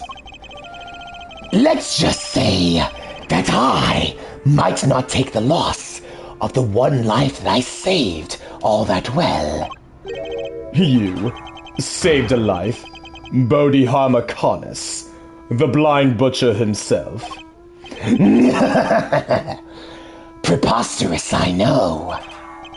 But yes, I, who have taken so many lives, once chose to preserve one.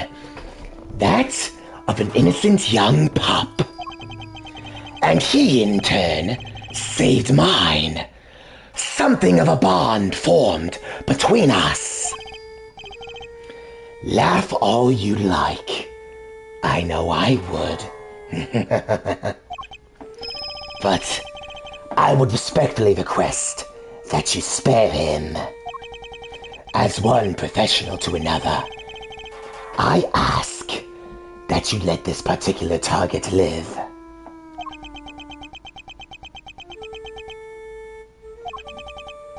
Very well. The boy must mean a lot to you. Thank you. I am in your debt. You need not thank me, good Sir Carnus. I simply see little point in the two of us killing one another in a pointless duel. Now then, I bid you all good day. No! Get back here! You have my thanks, Mr. Edgeworth. This young pup needs to be shown the error of his ways. And you have done just that. All right, I suppose we better be getting back. Our ironclad enclosure awaits us. Doesn't it, Helmet? Yes, yes it does. Oh, hello. You killed my dad, didn't you, old man? I will not lie. I did. My victims deserve to be remembered, at the very least. But I sense a great hatred for me from you, Horn Pup. In that case... Sean, no! You must not falter, little one. Here, you may use my knife. Take it and cut my throat. One sure slice is all it takes. I was growing rather tired of carving my little statues anyway. I want revenge. I want it so badly. Sean, don't do it! Please, Sean! I beg of you! At least I did until just now. I would have done anything to make you pay, no matter how long it took. Oh, but you shouldn't make those who've wronged you pay. It'll make you feel so good. Trust me. All the pain, all the suffering, it all goes away. It all drowns out. Numbs it. Maybe it does. And listening to you, I thought maybe that's what I wanted. Sean! But it's not just about me. Say I get my revenge. How does that help anybody else? If I become a murderer, my mom suffers 10 times more than I ever would. And so would all the people I work with. They're counting on me, and they worry about me. Thoughtful words indeed, little one. Yeah, well, I get it now. I won't ever forgive you, but I shouldn't be the one who gets to punish you. That's what these guys are for. My mom, the prosecutor, people like that. Sean. Wow, you may be young, Sean, but you're a lot wiser than I ever will be. You can at least consider trying to better yourself, Kay. Very well. Then I suppose we'll be on our way. With me, young pup. On our way? To where? Where else? To the prison. Our home. Our home?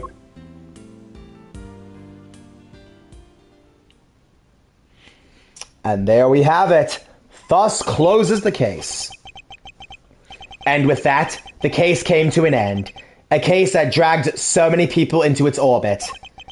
But as for me, there was one last thing I had to do. April 8th, 2:54 p.m. Committee for Prosecutorial Excellence. Chamber.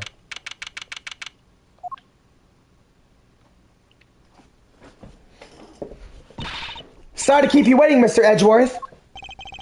What's the big idea, big guy? Want to tell us what we're doing here? Mr. Edgeworth, your request's been processed and approved. Huh? You're what now? I've asked for my prosecutor's badge to be reinstated. Your badge? What is the meaning of this? I'm returning it. From this day forth, I'm a prosecutor no longer. I still can't believe you did that for me. A certain man once said that to be an attorney is to be a defendant's most trusted ally. And that believing in your client, the truth will make itself known. That man's image has been further burned into my memory. As strongly as the vision of my father fighting in the courtroom. Good old Gregory. But that's his and my father's path. Mine lies elsewhere. Mr. Edgeworth. My path is that of the prosecutor. It always was. Well, then I guess that's that. I'm sorry. No, I dig it. Besides, I can tell by that look in your eyes. Your mind's made up. It is. Alright then. Looks like our work together is diddly done. Just don't come crown old Eddie if you change your mind. This club's now closed to new members. I understand. Hey, Milester. Can you tell me why at least? How come you're so dead set on popping the old prosecutor's hat back on?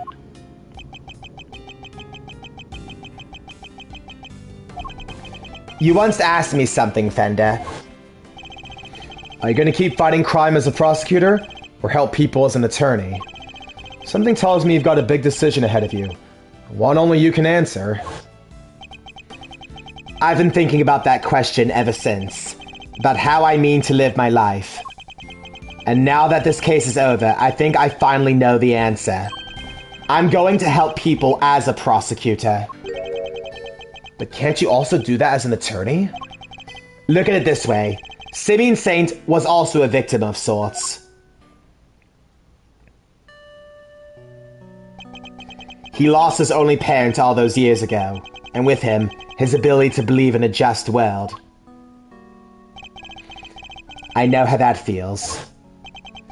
To lose somebody so important to you, to lose faith in everything. To doubt everything and be utterly alone, to fight and fight and fight. All that I hope to do is get every defendant declared guilty, so I make that my policy. But I was lucky. Somebody was kind enough to save me from myself.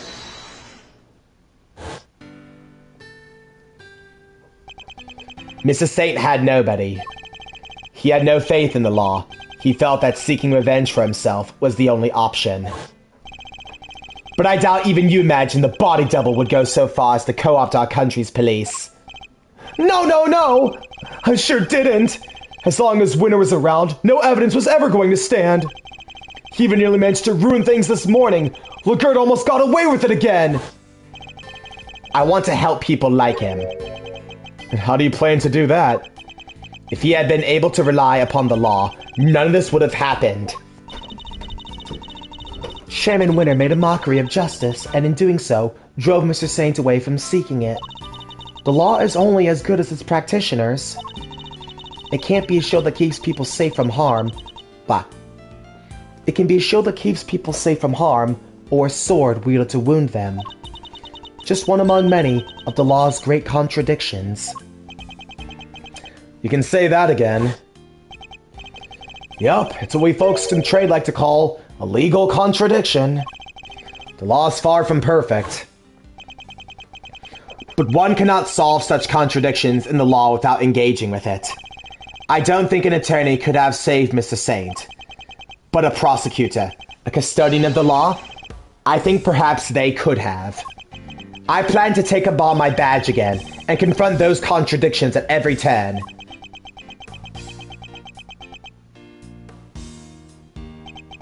Very Mazzarino. I like it. You know, it won't be easy breezy though, right? Finding law itself? That's lawyering on hard mode. I understand that, but somebody has to do it. Oh, I don't doubt that. And if it has to be anybody, it should be you. Laws are like people, I guess. They both gotta grow and change. Adapt or perish, am I right? You're gonna smash this. I just know it. After all, You're Gregory's boy through and through. If there's one thing that man did not know how to do, it's give up. Eyes on the prize, straight on till sunset. That was his motto. You know what? I saw that same determination on your face the second you mentioned taking up prosecuting again. You know what's really grown and changed? Hate to be a great big cheeseball, but you. I only wish your dad was here to see it. He'd be proud as all get out. Fender, thank you. Well, Mr. Edgeworth, if you're ready to begin, we can get the ceremony underway. Please. By the power vested in me by the Committee for Prosecutorial Excellence, I, Verity Gavel, do hereby, in the sight of the Almighty Goddess, reinstate Miles Edgeworth as a servant of the law. Let's go! All right, you're a prosecutor again. Best news I've heard all week, sir! Well, Mr. Prosecutor, I got a scoot. Your pops is gonna want to know what his kid just signed up for the opposition a second time. Thank you again, Fender, for everything. Don't thank me yet. Next time you see me, could be across the courtroom for all you know. And this face is a whole lot less roughishly charming when it's not on your side of the aisle. I would relish the opportunity to face an attorney trained by my father. I hope that day comes very soon. Alrighty, Fender out. Welcome back into the fold, Prosecutor Edgeworth. Thank you, Judge Gavel. I owe you more than I can say. You do? You strove to right the wrongs of the committee from the inside. That must have been a lonely battle indeed. Not at all. I was never truly alone. That's right! You had the goddess of justice on your side! Thank you for teaching me that it's possible to fight in such a way. The contradictions within the committee are like those within the legal system itself. If we aren't able to overcome them, the real truth will forever evade us. I have you to thank for teaching me that, and for setting me on this path. I hereby swear to confront the contradictions that afflict the law and to overcome them. And I thank you for your commitment to that cause, as does the Almighty Goddess. I truly believe that such efforts are necessary in order for the law to grow and improve. I will look forward to seeing you in the courtroom again soon. As will I. You did not see the best of me when I last oversaw a trial. The next time will be different. I will show you what it means to serve justice with true impartiality. Judge Gavel, I don't mean to call your motivation into question. Yes, Mr. Edgeworth? But, to my mind, the ideal judge is not wholly impartial. The ideal judge is human. Even in the courtroom, they laugh, they cry, they rage, they smile. And then when all's said and done, they pass down a judgment based on the very humanity they hold. I'm not sure exactly how to put this, but perfection isn't always the loftiest of ideals, and it's certainly not the only thing to strive for. Forgive me, this is my opinion, nothing more. You're right, of course. There are other ways. I thank you for sharing your insights, Mr. Edgeworth. There's another reason I was never truly alone during my long struggle against Chairman Winner. Someone else was with me. Someone other than the goddess. Of course! Sean! This clipping gave me more courage than words could express. Simply having it near gave me hope. No matter how hard things get, no matter how formidable one's opponent, when we feel that we are not alone, we can keep going no matter how hard the road ahead. Mistakes have been made, but we must fix them, for Sean's sake more than anyone's. Like the mistakes made in the incident in which his father died. So you see, there is something more important even to me than the words of the goddess. Though, it may anger her to hear me say such things. Heh, so that was your secret weapon all along, the strength of your bond with your son. Perhaps you are right. Perhaps I should not strive for an unachievable perfection, but I must grow. As a servant of the law, and as a mother. That I believe above all else. I see. It seems we both have plenty still to learn. Indeed. We are neither of us perfect yet. That's a typo. Neither of us are perfect yet. Let us continue along our chosen paths, and continue to grow as we tread them. Until we meet again. I will look forward to that day. May the goddess watch over you as you embark upon the next step of your journey.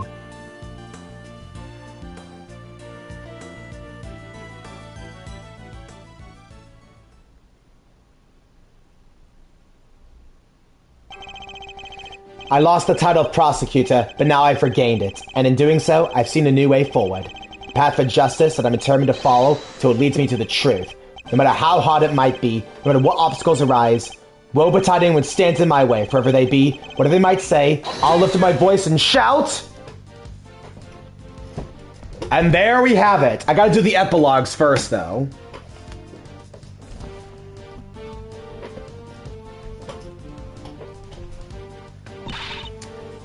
So, Chief, what kind of scoop we looking to land ourselves next, huh? Didn't I teach you nothing, knucklehead? We're journalists, dang it! Leads our stock in trade, our bread and butter. You don't just hand that stuff over, not even to your danged apprentice. Sorry, Chief. Guess I still got a whole bunch to learn, huh? Well, alright then. Better go track down some leads of my own self. That's the spirit. You go get 'em, champ. Before you mosey on down the way. Mind, sharing what kind of leads them there leads might be? Huh? But, Chief, you... Come on now, I'm pretty much your editor, ain't I? Can't hold on the boss. Oh, come on, Chief, that's cold.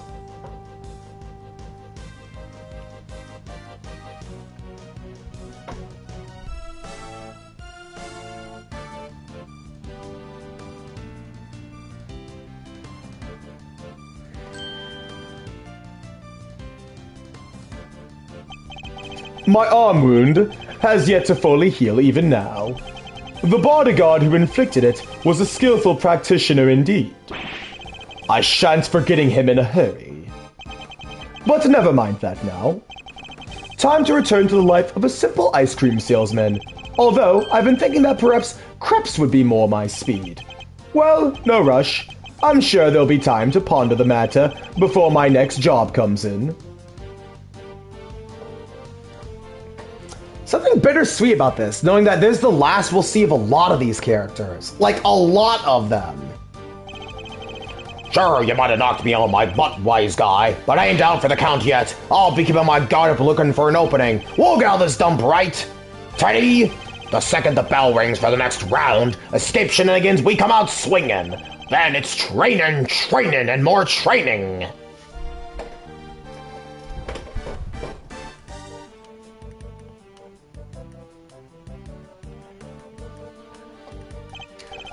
You want to know if I'm still planning on becoming an animal stylist? Sure, I'm still studying every day. Still up to my elbows in mud. But I guess it suits me better than being a newspaper salesman. I plan to make it my new career when I finally get out of here. What's that? Is my release a few more years away? Now because I helped warden Lagarde? Ah! Why do you think I'm being so nice to these stupid freaking animals? I don't care about the freaking license. I want to get out of here. Why me?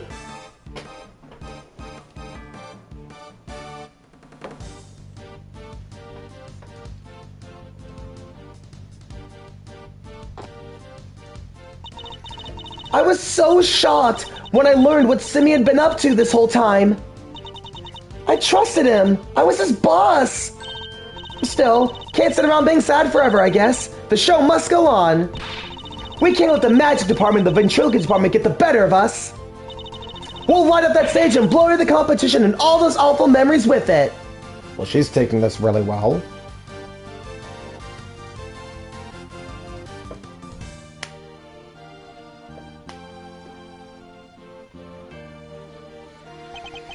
I must have gotten soft in my old age, haven't I, boy? Yes, I have. 18 years ago, I saved a life, and a troublesome child is still keeping me busy to this day. And now here we are back in the cage. Well, we'll have company soon at least, won't we, boy? Yes, our friend the pup. Things certainly won't be dull with him around. No, they won't. Never have to do that voice that murders me again. What dessert shall we eat? Chocolate cake, sticky and sweet. Oh, so soft, fluffy and light. You'll be dreaming of it tonight. I'll always be waiting for you, Judy. And I'll come visit you every day, just like you and Eddie did when I was in here. We'd have so much to thank him and Mr. Edgeworth for. Most of all, the fact that I get to eat your delicious desserts again, Samson. Not just you. They gave me permission to keep providing sweet treats to everyone here. I guess spreading the gospel of candy making for all these years is finally paying off.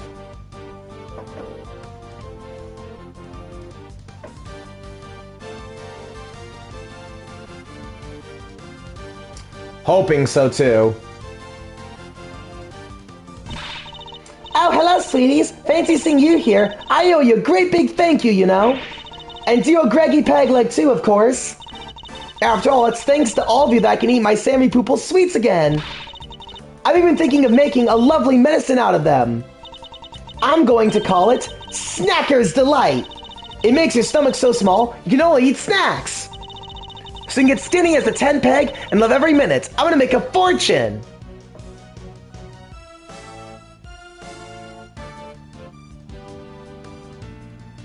Oh boy, here we go. Man, I met so many beautiful people now, and draw so many beautiful sketches. Lily isn't the biggest fan of my new work, though.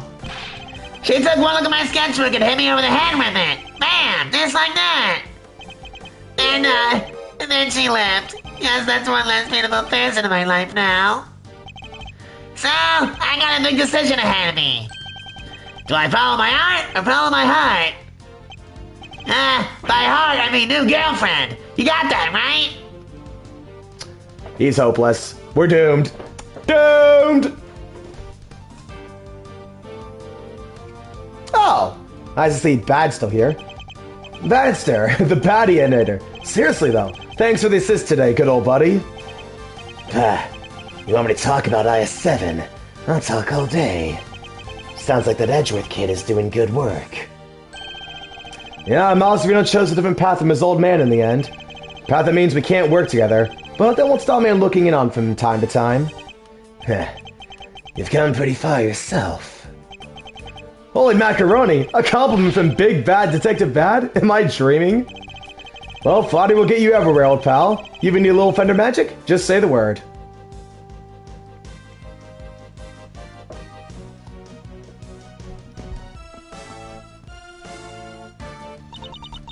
Looks like they'll be letting me off a little easier than I thought for what I did.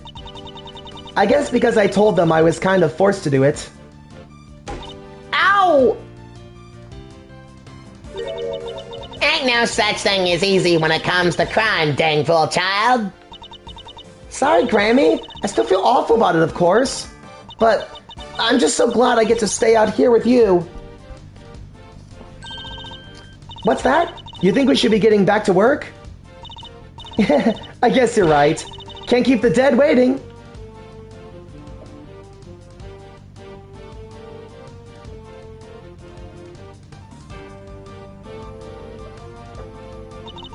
Science saves the day again, huh? Good thing I happen to be around, right? Well, even if I do have to jump right back on a plane again and go back to Europe. All this flying around is gonna get tiring. Still, it's all part of becoming a first-class forensic investigator. Guess I better get going. Oh, but if you ever need me, just say the word, okay? I'll come running. You know I will.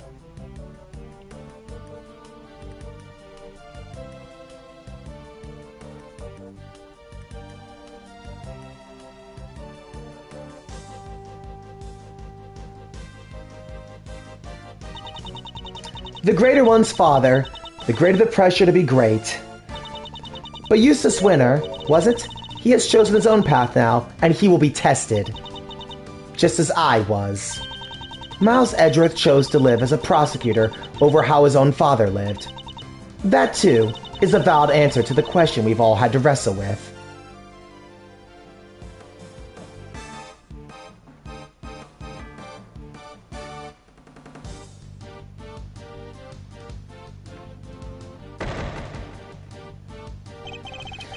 My father hid a secret, bore a burden I could only have imagined.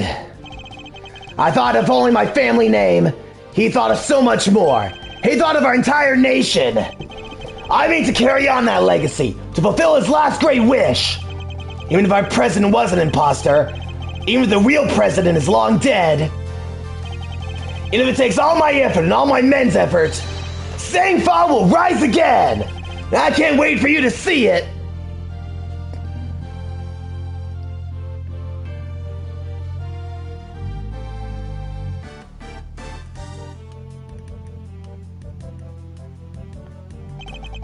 I give up on the whole the winner thing. Told everybody to stop calling me that. Because I didn't win. My dad did it all for me. I'm going to start again from scratch. I won't let what he did ruin everything.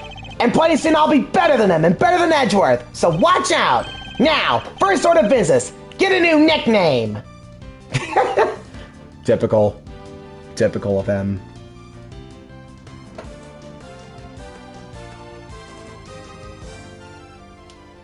Hey, knucklehead. Well, it was eventful to say the least, but we got it done, and the movie's gonna go great. I think the murder stories in the gossip magazines might have helped. Big bad man emerges from Big Bad Bull. Revealed, true face of monster behind Zangfa, president murder plot. Huh? Wait, is this a picture of you, Mr. Powers? What? But why? Hey, it's not so bad. After all, it'll make people come and see the movie, right?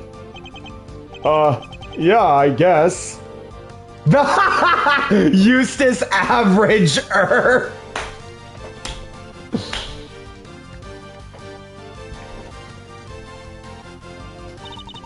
I very much enjoyed the movie, Sean. It's nothing. Wasn't even a big part. The boy who befriended both Torosaurus and Gordy, they don't come any bigger than that. And it was a role you were born to play. You think? Well, it'd be cool if you be in the sequel too, I guess. And I kind of like acting. Hey, can we pick something up before we head back? I want to get some line lilies for my dad. Of course, and I'll buy some too, for a meal.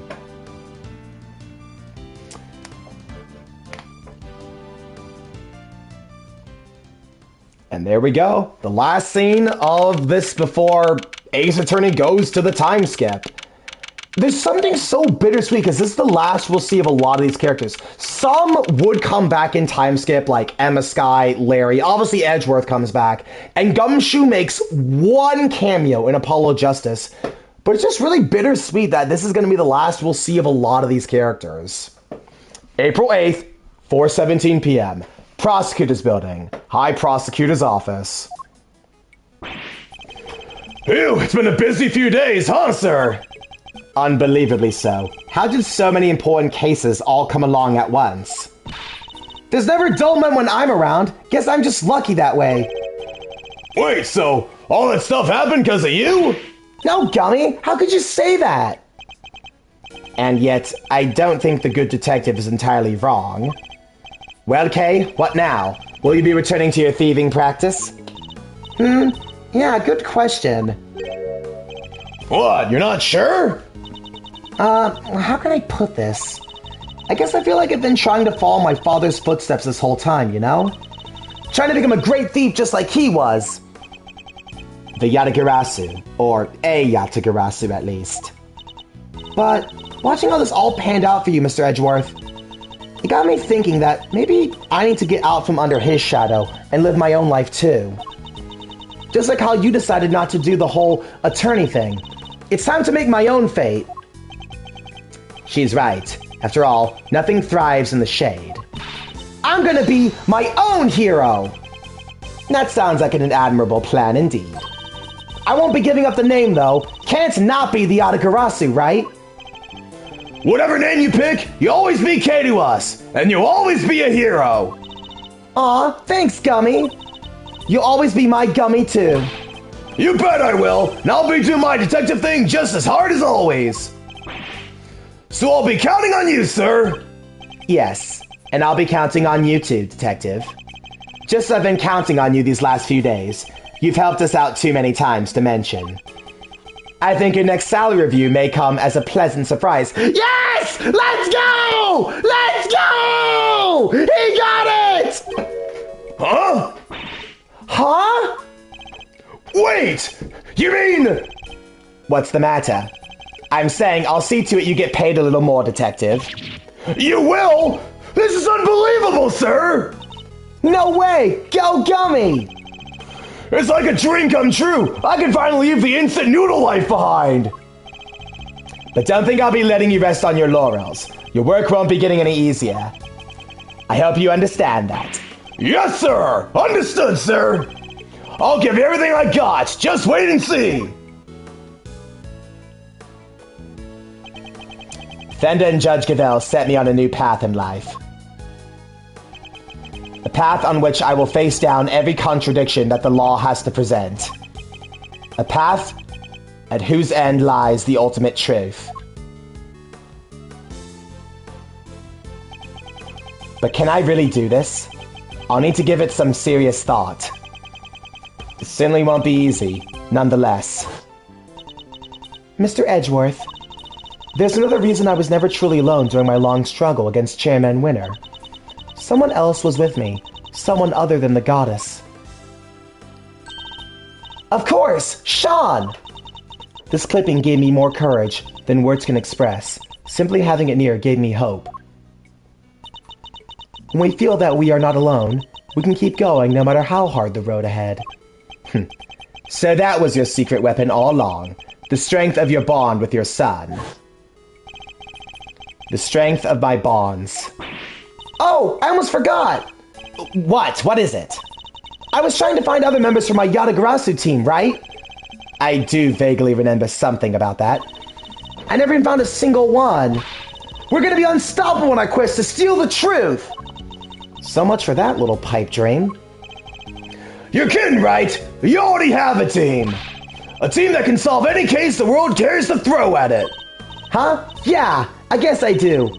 The prosecutor, the detective, and the great thief. Between the three of us, we can hunt down the truth, put in handcuffs, and steal it once and for all. I can't help feeling a little sorry for the truth in that case. As long as the three of us stick together, we got nothing to fear, right, Mr. Edgeworth? Indeed, nothing at all. My father followed his own path, right to the end. And now, I follow a path of my own making, too. But not alone. I have some colorful companions to help me. As long as they're beside me, I won't lose my way. It's a new path, and a new me. And I'll be walking it as a prosecutor, not an attorney. My father's path and mine are different. But they're not as separate as they may seem.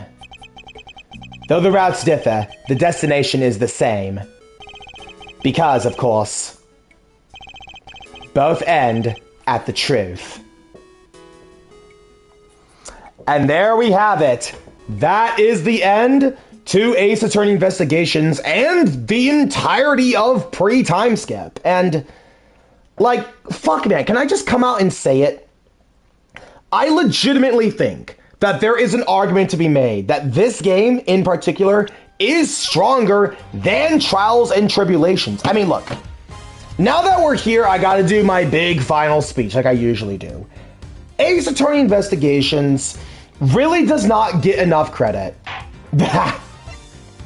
Ace Attorney Investigations does not get enough credit. You know what? I'm gonna go run through all the cases. I know that the second game has had its flowers hung over the years, but really, I've never seen these two games as one game, another game. I've always seen these two games like the Great Ace Attorney Chronicles, where it is one big 10-case game. I mean, hell, some could argue the original trilogy is a big 15-case game in some ways. I don't see why you wouldn't say the same thing here.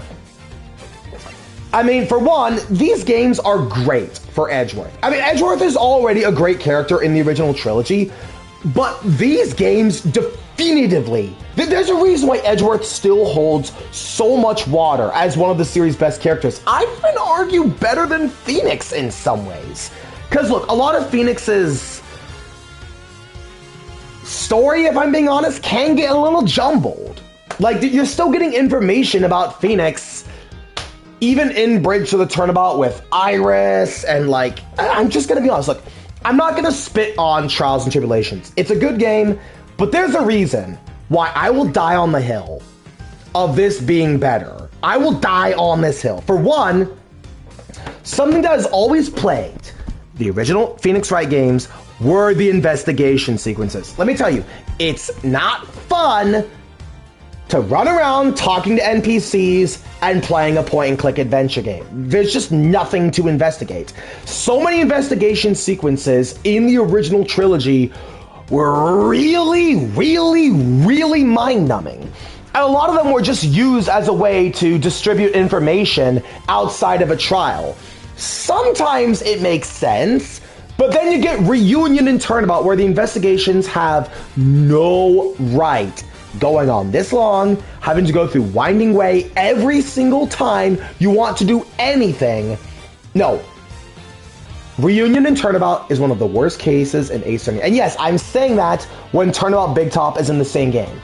But if we're to look at these two games, what bad cases are there? Maybe Kidnap Turnabout? I don't hate Kidnap Turnabout. I know some people argue Captive Turnabout is badly paced, and yeah, it's too long, but it has some good stuff in it. I mean, literally, almost every other case in this duology is good. I mean, both the first cases, I'd say, are up to par as far as case ones go. Turnabout Visitor and Turnabout Trigger, both are up to par as far as case ones go. Case twos are a little shaky. I think Turnabout Airlines is actually pretty underrated. I don't think it's the strongest case, but honestly, I think it's a better case 2 than some of the other shakier case 2s. And I think actually, Captain Turnabout, for as long as it is, it has some good moments in it. It's a case 2 that's long, and while I don't always like long, I am willing to sit through it because, to be fair, they kind of had to make it long because this is a flashback case. And then case 3, yeah, I don't love Kidnap Turnabout. I'm honestly kind of, I'm gonna be a little biased here. Kay and Shilong Lang really care for me. Kay especially. But then case 3 in this game is like one of the fan favorite cases in the whole franchise. I have seen people put Turnabout Legacy in their top 10 cases, and I can see why. Case 4 Turnabout Reminiscence, easily the best case of the first game, in my opinion. Don't need to explain why. And then my favorite case, I'm just gonna say it, my favorite case in all of Ace Attorney. Yes, more than Bridge, more than Farewell My Turnabouts, more than Turnabout Goodbyes, this case right here is amazing. The emotions were high, so many great characters, connection to continuity, Miles Edgeworth's own development. This is the cream of the crop for Ace Attorney writing. I am not having anyone tell me otherwise. You can tell me, but Bridge to the Turnabout is the perfect finale. No, you know what? I'm gonna come on and say it. How do you defend Bridge and the Turnabout's stupid investigation sequences? Can you really tell me looking in a snowfield, or I'm sorry, 3 snowfields is investigating anything? Yeah, you're talking with NPCs, but you do that in any other investigation anyways. Here, the investigations and the pacing is perfectly set up. You have the initial bit, then you have the little back and forth, then a major investigation sequence, and then all trial from there. It is perfectly paced and segmented in a very clear 3-act structure. And then both final cases are also pretty strong. Ablaze, not so much. I do still think it is a good wrap-up to the overall smuggling ring plot. It is long, and it does have Larry and Old Bag. But you know, Callisto U, Kay, Shilong Lang, all good stuff. And the final case of this game is also pretty good.